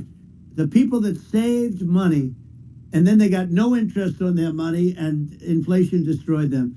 And frankly, they were almost better off if they didn't do anything like that. I mean, those people have been absolutely decimated, and we're going to bring those people back and help those people. We've got to get the prices down. You know, when I look at bacon costing 4 or 5 times more than it did a few years ago. When you look at some of the food products in grocery stores, people go, they can't believe it. They used to be able to buy a whole cart, and today, you know, a lot of people just don't have the money. They go in and they can't buy anything. They look at it's sticker shock. They call it sticker shock, right? I think it really just comes, like I said, I think it just comes down to really, I guess, two things, which is that if you solve government overspending, you solve inflation, which improves living standards of the average person, and then if you deregulate, like have sensible regulations, so because a lot of the regulations are nonsensical and cause the cost to be extreme for no reason, but unless you've got effective deregulation, like Reagan did a great job on deregulation in the 80s, but it's been 40 years since we had anyone really. I mean, during your administration, we made some progress, but I think there's an opportunity to make, I think, radical progress with sensible regulation. And if Elon, those two things, those are the big deals. We set a record. We did more deregulation and more restrictions on all of the different businesses than any other president. Remember, I had the rule for every one we put in, you have to get rid of 10 or 12. And we did radical cuts on all of that. And a lot of that's being put back by this administration. And we did radical cuts on things that weren't necessary. But we were all set. You know, we had the best economy ever maybe in the world. And then what happened is COVID came in, and we had to focus on that, and nobody knew what it was. And I always say I got good marks on economy, good marks on military. We knocked out ISIS. We did so many different things. We rebuilt. But, you know, I never got the credit that we really deserved on what we did with COVID. We never got the credit. But had that not happened, a gift from China, from Wuhan, came in from Wuhan, the Wuhan labs, and I always said it, and it turned out to be right. But had that not happened, we were set to start reducing debt. We were going to reduce taxes further. I gave the largest tax cuts, and we were going to reduce taxes still further for middle-income people, not only businesses. But we did it for businesses because they're the ones that's why we had the great job numbers. But we were set to really start reducing debt. And, you know, we're sitting on the biggest pile of liquid gold anywhere in the world, bigger than Saudi Arabia, bigger than Russia. And we were going to drill, and we were going to make so much money. We were going to supply Europe with oil. I had stopped the Russian pipeline, and we were going to supply them with oil and gas. We were going to make a fortune. And then the COVID came in, and we really had to divert. Then what happened is when they came in, you know, we kept a lot of businesses alive. If I didn't do what we did, we would have had a 1929 type depression. But the problem is when Biden came in, he got trillions of dollars and just started spending it stupidly. You didn't need it anymore. You know, we got over that bad period where everybody was dying and feeling, you know, it was just not a good period. Interestingly, you know, during his administration, many more people died during his administration of COVID than during my administration, and we really got the brunt of it. But people don't realize more people died during his administration than ours. But it diverted us from doing what I wanted to do. But we had the greatest for, you know, almost 3 years. We had the great, and you know that probably better than anybody, so many of your friends said to me the best years we've ever had in business were during the Trump years, and also said that African American, Hispanic American were so incredible. They were having the best. Asian American women, men, young people without a diploma, young people that graduated from the best colleges, from MIT, from the Wharton School, from all of the great colleges, Harvard. They were doing better, and people without a diploma were doing better, and everybody was happy. And then COVID came, and we had the problem is they spent trillions and trillions of dollars. They wasted. They shouldn't have taken any money, and we wouldn't be having inflation right now, which is killing our country. Yeah, and absolutely. I mean, I should probably say something about, like, maybe my views on climate change and oil and gas, because I think I'm probably different from what most people would assume, because my views are actually pretty, I think, moderate in this regard, which is that I don't think we should vilify the oil and gas industry and the people that have worked very hard in those industries to provide the necessary energy to support the economy. And if we were to stop using oil and gas right now, we would all be starving, and the economy would collapse. So it's, I don't think it's right to sort of vilify the oil and gas industry. The world has a certain demand for oil and gas, and it's probably better if the United States provides that than some other countries. And it would help with prosperity in the U.S. And at the same time, obviously, my view is like, we do over time want to move to a sustainable energy economy, because eventually you do run out of. I mean, you run out of oil and gas. It's not there. It's not infinite. And there is some risk. I think the risk is not as high as a lot of people say it is with respect to global warming. But I think if you just keep increasing the parts per million in the atmosphere long enough, eventually it actually simply gets uncomfortable to breathe. People don't realize this. If you go past 1,000 parts per million of CO2, you start getting headaches and nausea. And so we're now in the sort of 400 range. We're adding, I think, about roughly 2 parts per million per year. So I mean, it still gives us. So what it means is, like, we still have quite a bit of time, but so there's not, like, we don't need to rush, and we don't need to, like, stop farmers from farming, or prevent people from having steaks, or basic stuff like that. Like you leave the farmers alone. I agree. How crazy is that? Where I mean, you have farmers that are not allowed to farm anymore and have to get rid of their cattle, and the whole world is a little crazy. But it's largely taken its lead from us. I just say, though, I've heard in terms of the fossil fuel, because even to create your electric car and create the electricity needed for the electric car, fossil fuel is what really creates that at the generating plants. And, so you sort of can't get away from it at this moment. I mean, someday you might be able to. But I do hear we have anywhere from 100 to 500 years left. Much of it hasn't even been found yet. Yeah. But there are tremendous, like Anwar. I got Anwar in Alaska approved. Ronald Reagan couldn't do it. Nobody could do it. Everybody tried. Nobody could do it. I got it approved. The first thing that Biden did was unimprove it, to get rid of it. He ended it. His secretary went in and she ended it. And what a disgrace. That's Anwar. That's bigger, or they think it could be bigger than Saudi Arabia in Alaska. Could be bigger than Saudi Arabia. But they went in and they terminated it, and I'll get it going very quickly, because not only is it big for Alaska, I mean, you talk about economic development, that for the United States, I mean, that is, they say bigger than Saudi Arabia or the same size, and pure, really good stuff. And, they end it. So I think we have, perhaps hundreds of years left. Nobody really knows. But during that time, something will come around that will be very good. Yeah. Well, I mean, my estimate would be, a little more aggressive than that. But it's not the sort of, like, we're all going to die in 5 years stuff. That's obviously BS. But I mean, my view is, like, if you just look at sort of the parts per million that increments every year, you get sort of 2 or 3 parts per million every year of CO2. I mean, I think some of that it's problematic if it accelerates. If you start going from 2 or 3 to, say, 5. And then there may be some situations where you get just a step change increase in the CO2.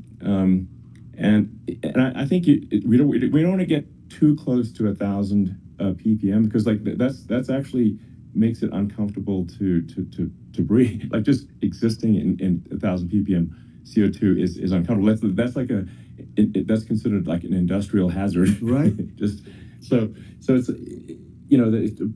that's actually, you start getting headaches and stuff. So it's even without global warming, it's not comfortable to live. So you don't want to get too close to that. But I mean, I think we've got. I think we want to just move over, and if I don't know, 50 to 100 years from now, we're I don't know, mostly sustainable. I think that'll probably be okay. So it's not like the house is on fire immediately, but I think it is something we need to move towards. And on balance, it's probably better to move there faster than slower. But like I said, without vilifying the oil and gas industry, and without causing hardship in the short term, I think this can be done. Without people can still have a stake, and they can still drive gasoline cars, and it's okay. It's like, it's not. I don't think we should vilify people for it, but I think we should just generally lean in the direction of sustainability. I actually think solar is going to be a majority of Earth's energy generation in the future, and it's certainly trending that way. And so you get the solar power, combine that with batteries, so because obviously the sun doesn't shine at night, and then you use that to charge the electric cars, and you have a long-term sustainable solution. And that's what Tesla's trying to move things towards, and I think we've made a lot of progress in that regard. But when you look at our cars, we don't believe that environmentalism, that caring about the environment should mean that you have to suffer.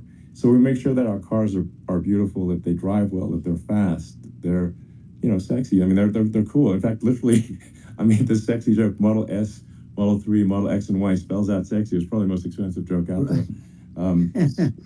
But I don't know, I like cheesy humor, So, but I'm a big fan of, like, let's have an inspiring future, and let's work towards a better future, and we do so without demonizing people. Right. I'm okay. It's very interesting. You use the word global warming, and today they use the word climate change because you have some places that go up, and so they were getting themselves in a little trouble with the word global warming, because not every place is warming. Some places are going the opposite direction. But I'm sort of waiting for you to come up with solar panels on the roofs of your cars and on the trunks of the cars, and it just seems like something that at some point you will come up with. I'm sure you'll be the first.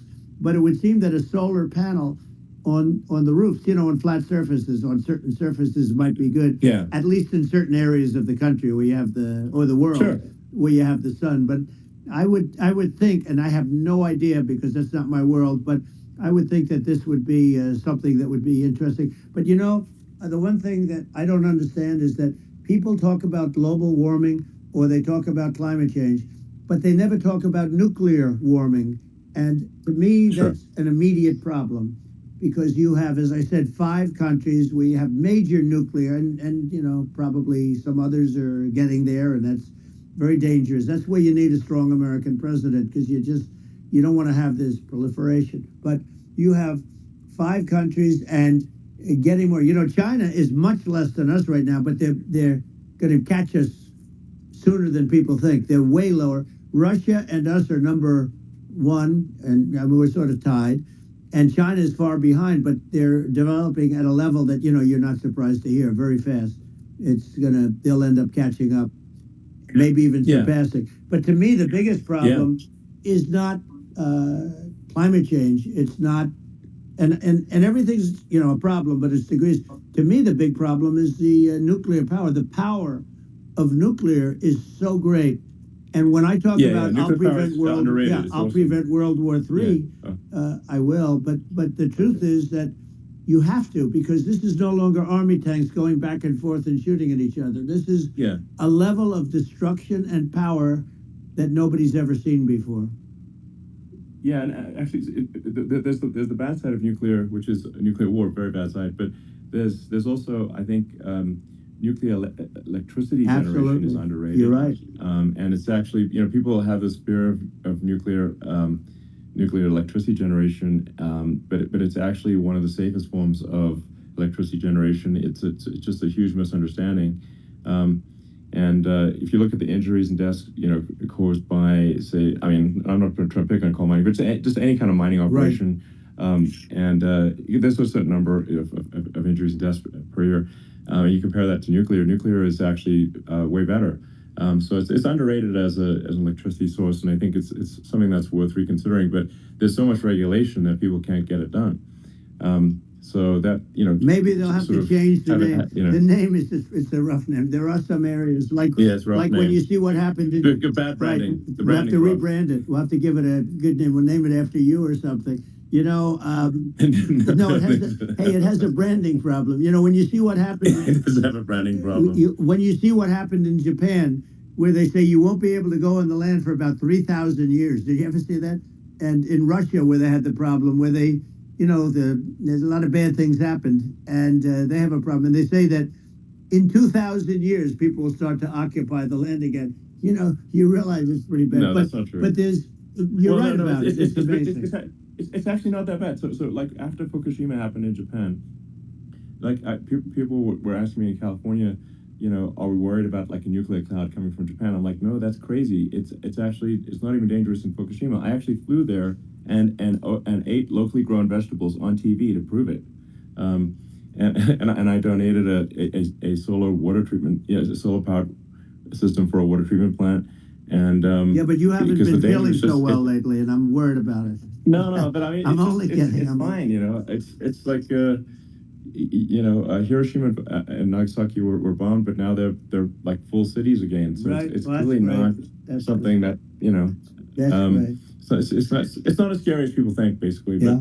But let's see. I mean, are there some other topics we should touch on? Like lawfare. I think we need to be concerned about what they've done to this country. Obviously. Yeah. Yeah. Well, we just won the big case in Florida. This was a Biden administration did something that's never been done in this country, and that's go after their political opponent, me, with this nonsense and just nonsense. And the big case in Florida we won, but they always pick a judge and a jury, and they use local DAs, they use the local attorney generals, like Fani, Fani, spelled Fani, Fani. And it's all a big hoax, and it's all run from there. Like in Manhattan, one of the top people from the Justice Department went in, ran Manhattan, ran the state. The Letitia James deal was run by a person from the Department of Justice, Biden. They've never done this before, and they set up a very bad precedent. It's called lawfare, warfare. It's a terrible thing, and never happened in our country. It does happen in banana republics and third world countries, but it's never happened. And the incredible thing is it actually drove my numbers up because people see, fortunately I have a platform like you, or, in all fairness, like a conversation like this, where I can talk about it and people understand. I mean, you fight for election integrity and you end up getting indicted because you're fighting for election integrity. And when the day comes that you can't fight for election integrity, you don't have a country anymore. So what happens is they went after their political opponent, me. Now Biden's, close to vegetable stage, in my opinion. Okay, I looked at him today on the beach, and I said, why would anybody allow him? The guy could barely walk. Why would anybody allow him? Does he have a political advisor that thinks this looks good? He thinks this looks good because it looks so bad, and it's ridiculous. I mean, and he's been doing that for a long time. He can't lift the chair. The chair weighs about 3 ounces. It's meant for children and old people to lift, and he can't lift it. The whole thing is crazy. Well, he's clearly not, he's clearly like, we just don't have a president. You don't have a president, and she's going to be worse than him because she is a San Francisco liberal who destroyed San Francisco, and then as Attorney General, she destroyed California. You talk about location, and we're talking about the sun and the water and all. There's nothing better than California. She has destroyed that. She was the original DA. She was the original in San Francisco. She was the original Attorney General in California. What she has done to California is, well, you know better than I do. You just left California for a lot of those reasons. And what she's done with crime, with cashless bail, where you kill somebody. I mean, we have states there you kill somebody and they let you out right away. I mean, you don't have to even put up, and then they never find the people unless they kill again, and then they let them out again. Our country is becoming a very dangerous place, and she is a radical left San Francisco liberal, and now she's trying to protect. Now she's looking like she wants to be more Trump than Trump, if that's possible. I don't think it's possible, but she wants to be more Trump than Trump. Yeah. I want a wall. I think that's, you know, she wants to release all the prisoners that are in detention, and some of these guys are really bad. Right. That just came out today. She doesn't want to build the wall, even though the walls work. Walls and wheels. You know, in your business, everything you do is obsolete. Almost, well, not the tunnels, but everything is obsolete. Even your rocket ships, they're like a month later, they're obsolete. You find a better way to. The only thing that's not obsolete is a wall and a wheel. And the wall, you know, I built hundreds of miles of wall, and that's why we had such good numbers. I was going to add 200 miles.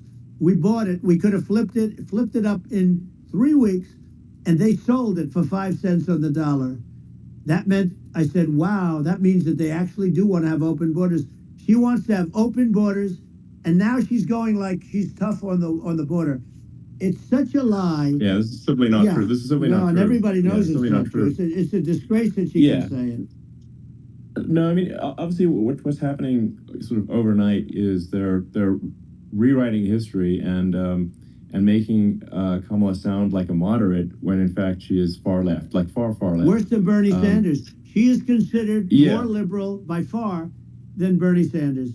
She's a radical left lunatic, and if she's going to be our president, very quickly you're not going to have a country anymore. And she'll go back to all of the things that she believes in. She believes in defunding the police. She believes in no fracking, zero. Now all of a sudden she's saying, no, I really want to see fracking. If they got in, the day she got in, she'll end fracking.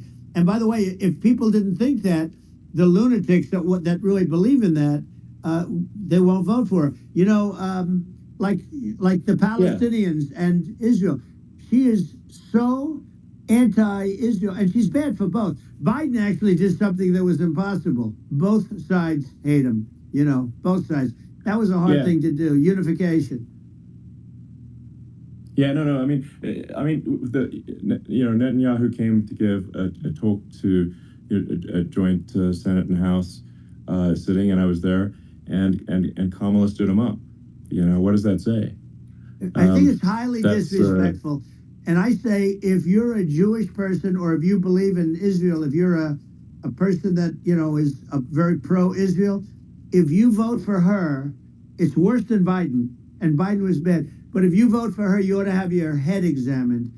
And you see tonight, I mean, as we're doing this, I'm seeing reports coming that they expect an attack tonight or tomorrow from hundreds and maybe thousands of rockets. You know, their Iron Dome, as they call it, as we all call it, but their shield that they build, that can be swamped. We'll use the term that's appropriate, swamped. But they swamp it by shooting enough missiles. You know this better than anybody. By shooting enough missiles, they can't defend themselves. You know, they just obliterate the whole place. And that's what some people think they're looking to do. And we have no leadership. There's no respect for the United States of America with these people. And I'm telling you, she'll be worse than him. He's a believer in being radical left, and he wasn't. I think you're right. I mean, it's important for the public that may be listening to this to look at Kamala's track record, you know, before the last month, and say, is that a track record you agree with? And I think if you're an independent moderate, you definitely would not agree with it, because it is her behavior has been far left, and we're seeing just an overnight propaganda attempt to rewrite history and make it sound like Kamala's moderate when she in fact is not moderate. Well, her running mate signed into legislation, tampons in boys' bathrooms. Okay, now that's all I have to hear. Tampons in boys' bathrooms, and that means she believes in that too. I mean, she picked this guy. because he was the closest to her. A lot of people thought she'd pick sort of the opposite, but she picked an anti-Israel radical left person. But she is far worse, they say, than Bernie Sanders. If we have her as a president, if we have a Democrat at this moment as a president, I don't think our country can survive. I think it's a massive. I think we're in massive trouble, frankly, with the Kamala administration, and that's my honest opinion. I think really it's essential that you win for the good of the country for this election, and I'm just stating my opinion.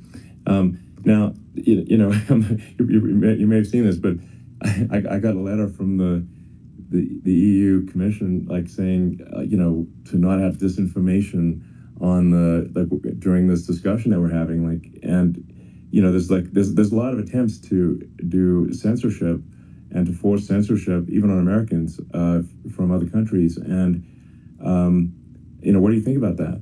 Well, I know the European Union very well. They take great advantage of the United States in trade, as you know. We, through a different forum, NATO, we protect them, and yet if you build a car in the United States, you can't sell it in Europe. You just can't sell it. It's impossible. The same thing with our farmers. Our farmers find it very difficult to do business. We have a deficit with them of $250 billion, which people don't know. It sounds so nice, the European Union, but let me tell you, they're not as tough as China, but they're bad, and I let them know it. And that's probably why they notified you. No, they don't treat our country well. We defend them, with Ukraine. So we're in for 250 billion, and they're in for about 71 billion, and they have the same size. If you add up the European nations that, in terms of an economy, it's about the same size when you say as us. And they're in, and they're in much greater risk. They're right there. We have an ocean separating us from, in this case, the enemy would be Russia. Used to be for the Soviet Union, but let's assume they're close enough. And what happens is they're in for 70-something million. I think even less than that, billion, and we're in for about 250 billion, and it could be a lot higher than that.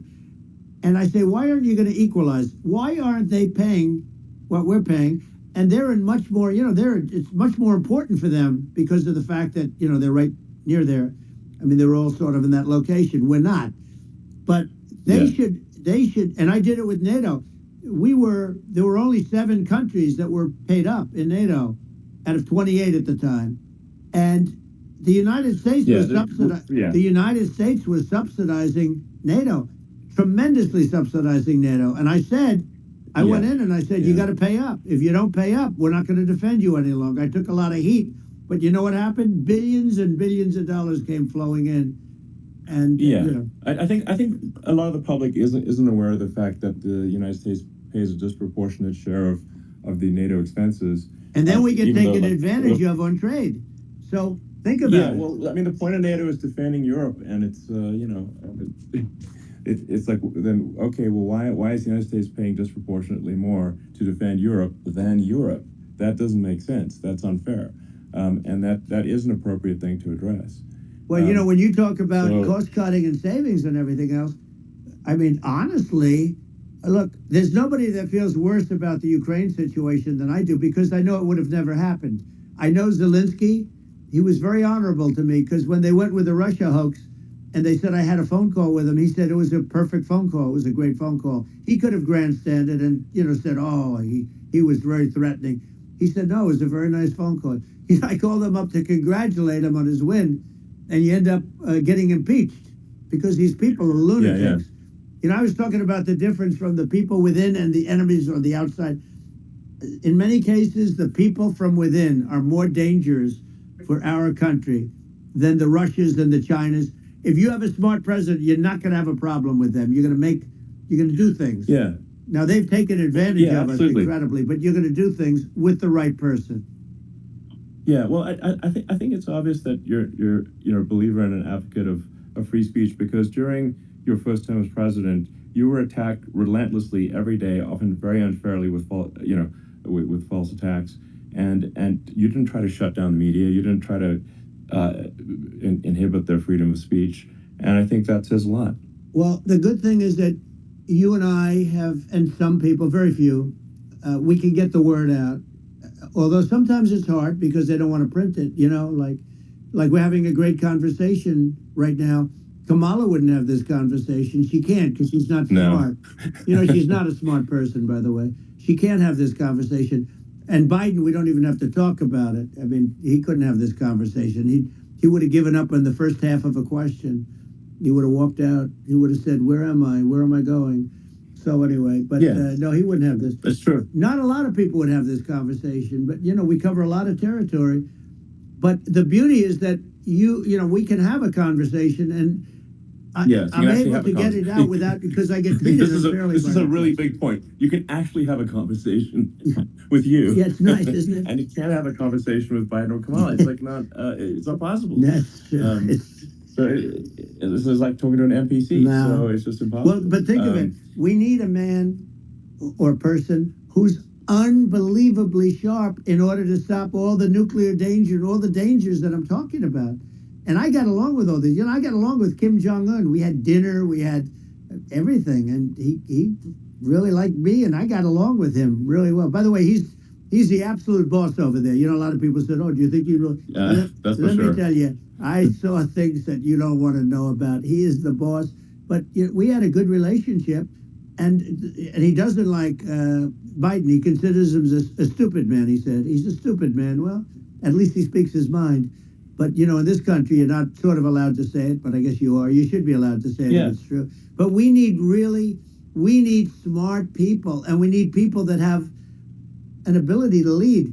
And she doesn't have that ability. Can you imagine? Now, Chairman Xi very well. Can you imagine her and him negotiating or even standing together? It is, the whole concept is ridiculous. She is terrible. She's terrible. But she's getting a free ride. I saw a picture of her on Time Magazine today. She looks like the most beautiful actress ever to live. It was a drawing. And actually, she looked very much like our great First Lady, Melania.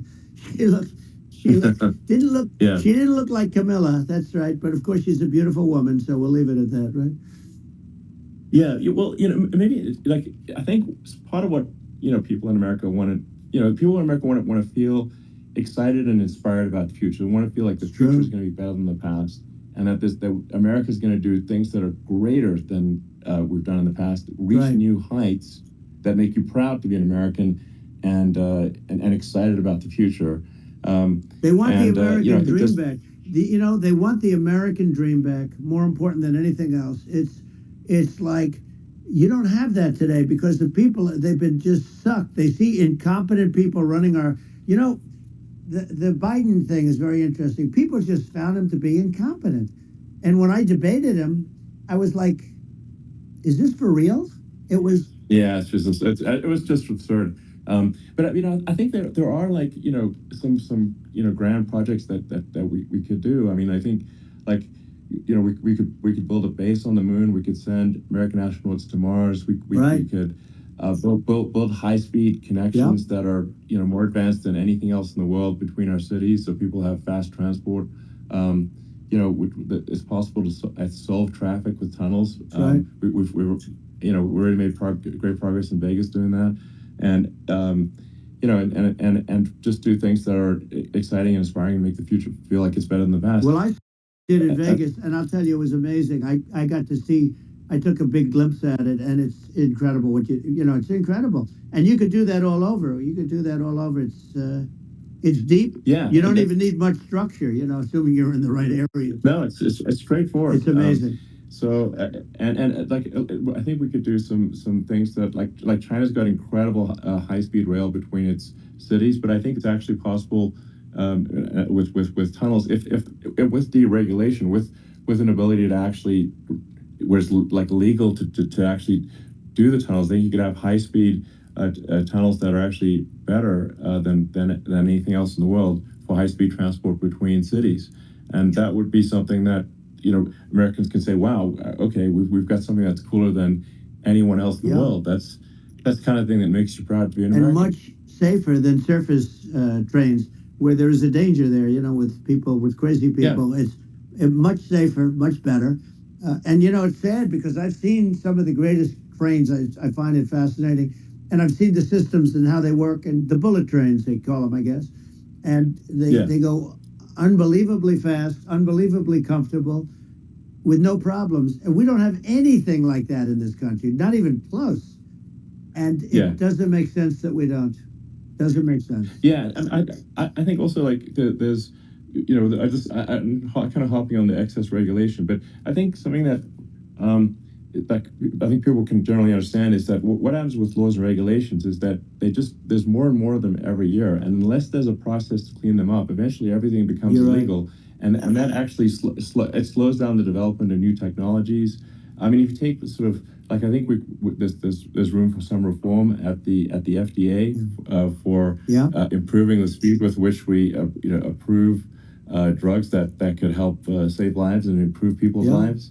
And I worked very hard on that. We got that down to the lowest number ever, and we got therapeutics approved in the FDA that people can't even believe the speed. But I took them on. I don't think they like me too much, but I got things approved in the FDA at numbers that they wouldn't believe. And it's a very bureaucratic group. Actually, it's a fine group of people in many cases. I got to know a lot of them, but I was pushing them really hard for Regeneron, for so many different things that were really pretty amazing. But the FDA takes too long. It's 12 years to get a product approved. I got it down to 4, and I got some things done very quickly. But it's really something that is going to have to be worked on because it takes too long.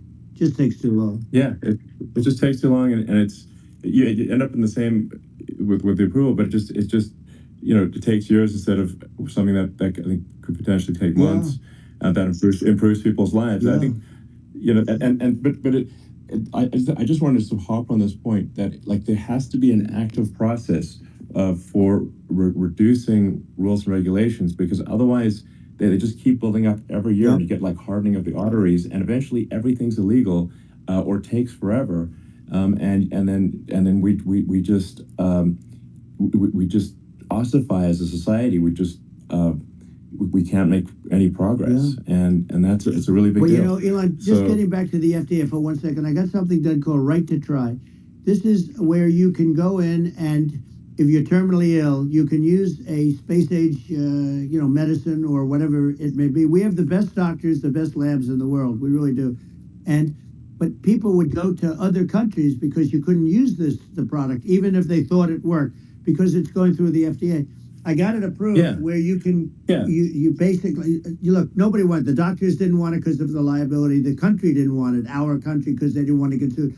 These are people terminally ill. The insurance companies didn't want it, and the pharmaceutical companies, nobody wanted it. I got everybody into a room, and we came up with an agreement that you won't get sued. And also, they didn't want it on their record. If somebody's terminally ill and they die after taking a drug, they didn't want that on their record. So we set a separate list if somebody was, so it wouldn't count as a negative. Okay. And as you know, we got it done. We have saved Right to Try. They've been trying to get this done for 58 years, and it sounds simple, but it wasn't, because the insurance companies, nobody wanted it, but we got it done. Somebody you sign a document that you're not going to sue the insurance companies, the country, you're not going to sue anybody.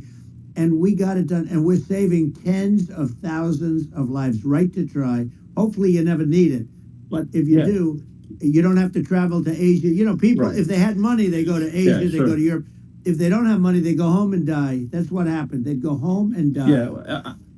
Well, I mean, and actually, to give Europe some props here, it's like if a drug is approved in Europe, which has a crazy amount of regulations, it should obviously be approved in the U.S. I mean, they got more regulations than we do. So why would a drug be approved in Europe and not in the U.S.? That's crazy. Well, we did it. We did something that really, they've been trying to do it for 50 years, and they just couldn't get it done, and I got it done. And it's really something. But you're right. Some people go to Europe because a drug isn't approved here, but it's approved in Europe, and it's a drug that, generally speaking, would work. It's pretty crazy. Absolutely, so you're right. And I think so, as long as people are properly informed of the pros and cons, and like these are the risks, this is the risk, and like you make your own decision. That makes sense. Well, I think just, you know, So in sort of closing up, and by the way, I'm looking at the numbers. You got a lot of people listening. I hope you don't get yeah, nervous because you got a lot of people listening to you right now, like 60 million or something. What is that number? It's crazy. It's amazing how you can see that right away. How many? What is the number? Wow. What is it? well, Wow. I think in Wow, terms of people that's a big. That's bigger than you said. You said 25, and you're much more than double that number, 25 million. I think you're going to be 60 or 70, and I guess over a period of time. Hey, I congratulate you. Do I get paid for this or not? well, I think actually in terms of the number of people that will hear this conversation over the next few days to Right. weeks, it's going to be hundreds. That's of what they millions. say. Yeah, that's good. Well, look, it's an Yeah. honor. I just asked this: are you better off now, or were you better off when I was president? Nobody's better off now. People, we put out polls on that, and nobody's better off now. Inflation has killed it. And they also feel very unsafe. You look at what's going on with a lot of different things. You look at the riots we had at Yeah. the colleges over, I mean, it's ridiculous, but Right. all of the riots, they just feel unsafe. And now they really feel unsafe because you have a new form of crime. It's called migrant crime. I call it Biden migrant yeah. crime. Maybe I'll call it Well, Kamala migrant crime. But I mean, with all these things, I always try to get to the ground truth by just asking people. And my mom lives in New York, and I was like, Mom, have any of your friends, been attacked or assaulted? And she said, yeah, 3 of her friends in 3 separate Crazy. incidents were assaulted just in recent months, just walking around the streets in New York. And I said, well, what happened to the people that assaulted them? Oh, nothing. They got away. Like, and they just know they always get away. that nothing's going. And they don't even bother reporting it because they know that they're not going to, people are not going to get prosecuted. They just let, violent criminals out in New York. The with- only with one that zero gets bail. prosecuted is Donald Trump. They prosecute Trump. Yeah, I mean it's just obviously messed up. Oh, it's terrible. If violent criminals are being getting off scot free, and meanwhile the New York spending massive resources prosecuting you, and it's like what's this and I think the sort of sensible public looks at this and says, well, what the heck's going on here? This is obviously abuse of the legal system. The legal system is supposed to be protecting the public Right. from violent criminals, and it should be obviously allowing the public to make their own decision about who should be president, as opposed to some legal case. Once they start this precedent, because this can go on with the next one. I mean, this is a very bad precedent what they're doing in terms of going after their political opponent, and that's all it is. It's going after their political opponent, and then you get a judge who's a strong Democrat, and I'm being nice when I say that. In many cases, crooked as hell. But you get a judge, and you go into an area where a Republican gets 3 or 4% of the vote, and you'll have a jury pool with people that hate Republicans or hate. It could also be the other way, though, Of course. because it could start the other way in areas where they hate Democrats, and you get into a Pandora's box. It's a very dangerous thing for this country, and a very dangerous thing even for the state. New York City is losing. New York City and state lose a lot of business over what they did to me, because these people say, we don't want that to happen to us. It's no justice system. You have an unfair system of justice, and it's costing New York State a tremendous amount of money. People are leaving and companies are leaving, and they won't come back. So, all of that stuff is important. But the economy now is the big thing, and we can turn that economy up so fast, and people are going to be back again. We're going to get rid of inflation. I think there's a lot of opportunity. Right, absolutely. So, and I just want I to think, congratulate you. You've done an amazing job. You have definitely got a fertile mind. We can talk. You and I can talk about rockets. Well, it's kind of you to say. Thank you. Tunnels. We can talk about tunnels and rockets and electric cars. So many things. And now you're into the AI, and that's going to be another beauty, I'll say. So it's an amazing thing you've done, Elon. It's an amazing thing, and I congratulate you. I mean, thank you. And I just say here, here's to an exciting, inspiring future that people can look forward to and be optimistic and excited about what happens next. And that's the kind of future that I think you will bring as president, and that's why I endorse you. Well, I appreciate that. That endorsement meant a lot to me. Not all endorsements mean that much, to be honest. Your endorsement meant a lot. And, you know, we have a phrase, make America great again. It's pretty simple, but it really says that we want to make America great again. And we can do it. We can do it now, but if we were going to suffer another 4 years like we suffered for the last 4 years, I'm not sure the country can ever come back. That's how bad it is. It's so bad. We have to do a lot of things. I think that's a very real risk. Yeah, it's a big risk. It's a very real risk. Yeah. And it's, you know, I'd just like to note to people listening, like, I've not been very political before. And if you look at my record, I've actually been, I'm not like, sometimes they try to paint me as like a far right guy, which is absurd because I'm like making electric vehicles and, you know, solar and batteries, helping them with the environment. And I actually, I supported Obama. I stood in line for 6 hours to shake Obama's hand when he was running for president. And, you know, so it's not like I'm like some sort of dyed-in-the-wool long-term Republican. I call myself, you know, historically a moderate Democrat. But now I feel like we're really at a critical juncture for the country. You know, I think a lot of people thought, you know, the Biden administration would be a moderate administration, but it's not. And obviously, we're just going to see an even further left administration with Kamala. That's my honest opinion. I mean, her dad is literally. I mean, she was brought up as an actual. Her dad is a Marxist economist.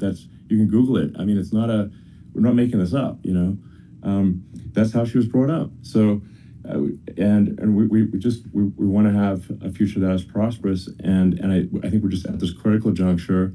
And I think this is a case of the America. Is going to at a fork in the road, and true. And I think it will take if the path like you are the path to prosperity, and I think Kamala is the opposite.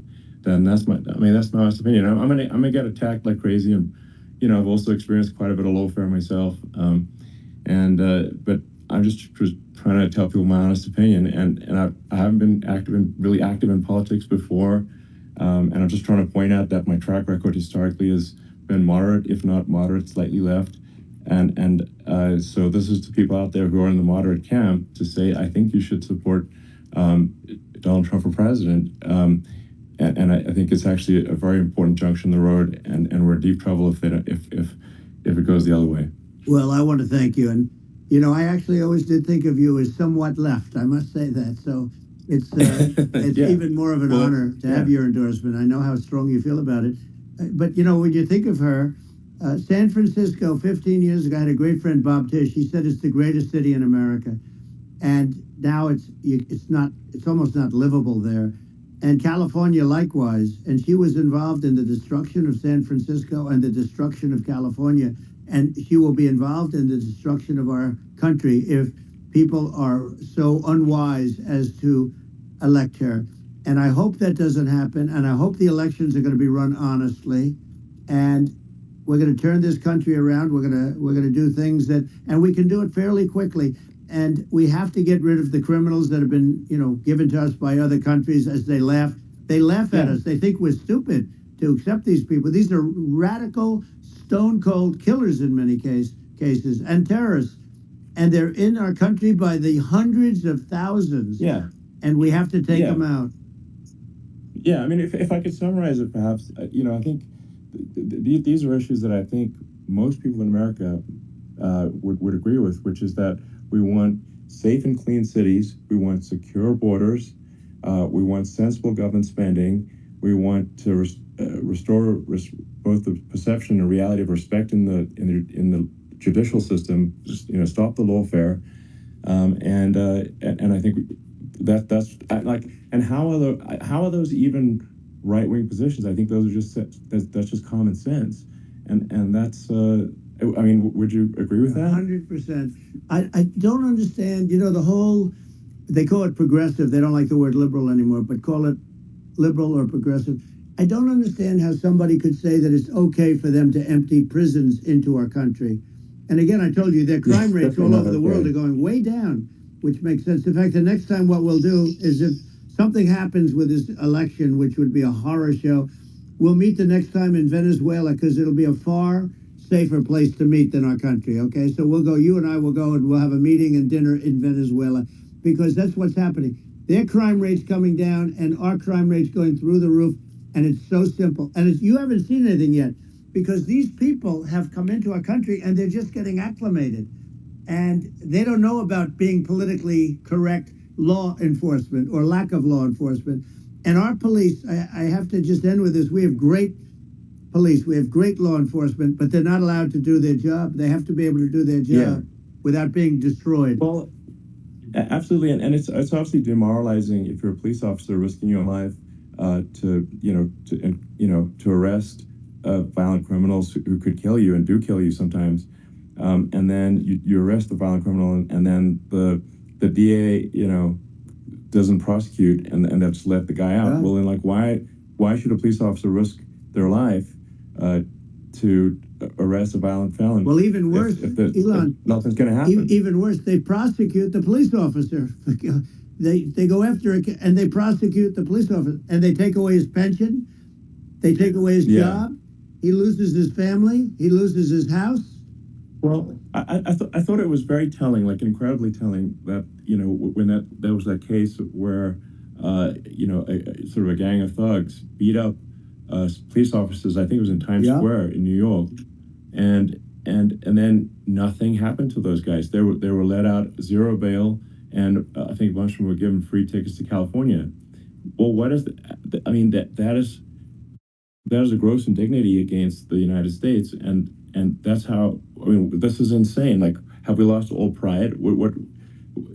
How can such a thing be allowed to occur? I've never seen anything. We see where they get shot. It's a very dangerous profession, but something they're very proud of, and they want to be able to do their job. But I've seen them get shot. I've seen a lot of things. But I've never seen where these guys are standing in the middle of a big street, everybody watching them, and they're literally boxing, like punching, stand-up fighting, a police officer. There were two of them. And yet about six of these guys, and they're punching the hell out of them. And in their own country, they would be dead if they did that. They'd be shot. Yes. They would be shot instantly. And, they come from these countries, and it's taking them a while to realize that we don't do that in this country. But in their own country, if they stood on a street and had a fight with a police officer, they would be shot. There's no political correctness. And it's such a sad, it's such a sad thing to see. And that's the reason you have crime, by the way, because we don't do anything about it. Yeah, we just cannot have a situation where our police officers are beaten up on camera by a gang of illegal immigrants, and then nothing happens to the guys that beat up the cops. I mean, and they're let out. This is unacceptable. Well, we're going to change it, and we're going to get them out of the country. When I first got involved, they said you couldn't get them back to these countries. You couldn't take them back. In the case of Guatemala, Honduras, El Salvador, some others, you couldn't get it back. And I said, really? Oh, you can't get it back? Because under Obama, he couldn't get it back. They'd fly him in, and they'd put planes on the runways in these countries so he couldn't land a plane. They'd bring him back. And the generals told me, sir, we can't bring him back. The countries won't accept MS-13 gang members. They won't accept them. And I said, really, how much do we pay these various countries in terms of economic aid, which is also somewhat ridiculous? And the answer was $750 million. I said, good. Tell them they're in default. They're delinquent. We're not paying them anymore because they won't accept it. And you know what happened? They all called me, every one of them. They said, we would be honored to take them back, sir. We would be honored. It was so easy. But it's one of those things. And we got it back. We took in so many. MS-13 is probably the worst gangs in the world. They're the most vicious, violent. We took them out of here by the thousands and got them out of here. And their countries took them back. And because I said, you're not getting any more economic aid. And once I said that, they were nice. They wouldn't take them back for Obama. They wouldn't take them back for anybody. And now we have a problem because we have this guy, and they don't take him back anymore with Biden because they don't respect him. It's just gotta be done. We just can't have whether they're citizens or not citizens. We can't have, because they won't prosecute citizens either, not just illegals. So you can't have violent, repeat violent offenders that are not that don't get incarcerated. That's right. Because they will obviously, by definition, continue to hurt people. And I think where part of this comes from is that there's and I do sort of consider myself liberal in some ways. I mean, it's just that you want to have empathy for Right. people. Obviously, you want to have empathy for people. I totally agree with that. You want to have empathy, but you also have to have empathy for the victims of the criminals. And if you just have empathy for the criminals, it's actually shallow empathy. It's not real. You're not thinking. You're one layer deep empathy. You got to say, like, what if you don't incarcerate this person? Who are they going to hurt? Who are they might kill someone. They might rape someone. If you don't incarcerate them, you have to have empathy for the victims. And there's a lack of empathy for the victims of the criminals and too much empathy for the criminals. It doesn't make sense. That's why you want to have deep empathy for society as a whole, not shallow empathy for criminals. Right. And we have to give our police officers the dignity and the respect that they deserve. And we have to let them do their job. They can do a great job, but we have to let them do their job. And if we don't do that, it's going to all disappear. There's never been a society like this where you're allowed to do anything you want and nothing happens. And I'm talking about violent crime. And it's going to get more violent because these are really, really violent people. And we're going to get them out of our country, and we're going to get them back to because they were sent here by the presidents and by the various people that run those countries. And I know every one of those guys. And they're smart people, and they're streetwise people. And they really think that the USA is stupid. They think we're run by stupid people, and they happen to be right. But when I was there, we had no problem. We got them out. We took out thousands of MS-13 gang members. We brought them back. And now, again, it's the same old story. We don't do it. And they actually gave them a big increase in aid. They raised it up to billions of dollars, and they get nothing for it. So, I hope everybody's going to vote for Trump, and we're going to get this country straight. Yeah. And I didn't need this. I'm like you. I didn't need this. I had a very nice life. I didn't need to go through court systems and go through all the other stuff and run at the same time. I have to run. I have to go through fake trials with, in some cases, corrupt judges, totally corrupt judges. I didn't need it. I had a nice life. I have great locations. I have beautiful oceans that I have places. But I felt it was important. And if I had to do it over again, you probably think I'm crazy for doing it, actually. But if I had to do it over again, I would have done it over again, because this is so much more important than me or my life. We're going to save this country. This country is going down. And these people are bad people that we're running against, and they're liars. They make statements. They do things that are so bad. They say they're going to make a strong border. They say they've been great on the border, and they've been the worst in history. They say they're going to stop crime. The facts speak for themselves. It's so incredible. Speak for themselves. Like it's gotten to the point where people just don't even bother reporting crime in a lot of cities because they know nothing is going to happen.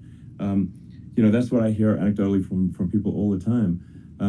So it's just my values. I'm just saying to people out there, like the things I think are important for the future is, like, we've got to have safe cities, we've got to have secure borders, we've got to have sensible spending, and we've got to have deregulation, and so we can have a prosperous future. And then we want to have some exciting sort of moonshot projects that people can get fired up about, and that's the future I'm looking for. And I'm pro-environment, but I'm not against. I'm not like I don't think we should vilify the oil and gas industry, because they're keeping civilization going right now, and but I do think we want to move at a reasonable speed towards a sustainable energy economy. Those are my values, and I think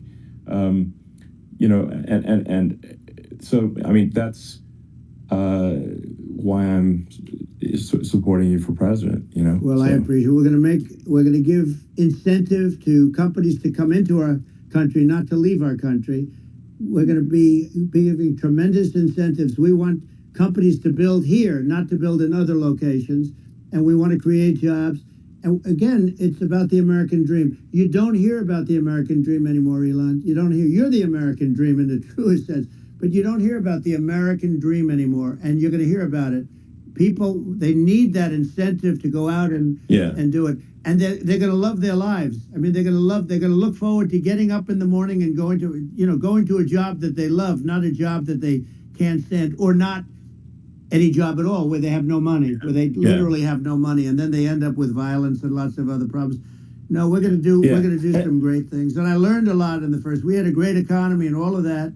We rebuilt the military. We did so much, but I also learned the best people. I learned the good people, the smart people, the dumb people, the people that can do things. The people, you learn. When I first came in, I tell people I was in Washington, D.C. only 17 times, according to the fake news media. I was in 17 times. I never stayed over. And you don't know people. You rely on other people to give you names, and then you realize the people you relied on weren't so good. Now, we had great people, but we also had some where I wouldn't have, used them had I known. Now I know everybody. And I think we're going to really turn things around fast. We have no choice. Otherwise, we're not going to have a country. And I really appreciate this. To me, it's been a lot of fun being with you. You're an amazing guy. You've done an incredible job and a great inspiration to people, a great inspiration. And I hope you keep going and just continue to do well. And we're going to have a big election coming up. And I think November 5th will be the most important day in the history of our country. I think that election will be the most important election. And I think it'll end up being maybe the most important day in the history of our country, because if we don't win, I just feel so sorry for everybody.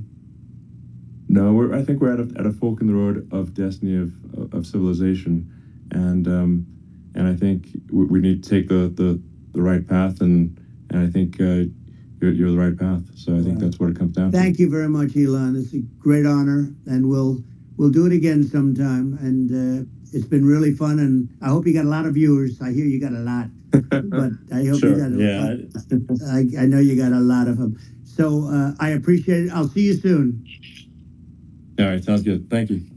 Thank you, Elon. Thank you very much. Bye.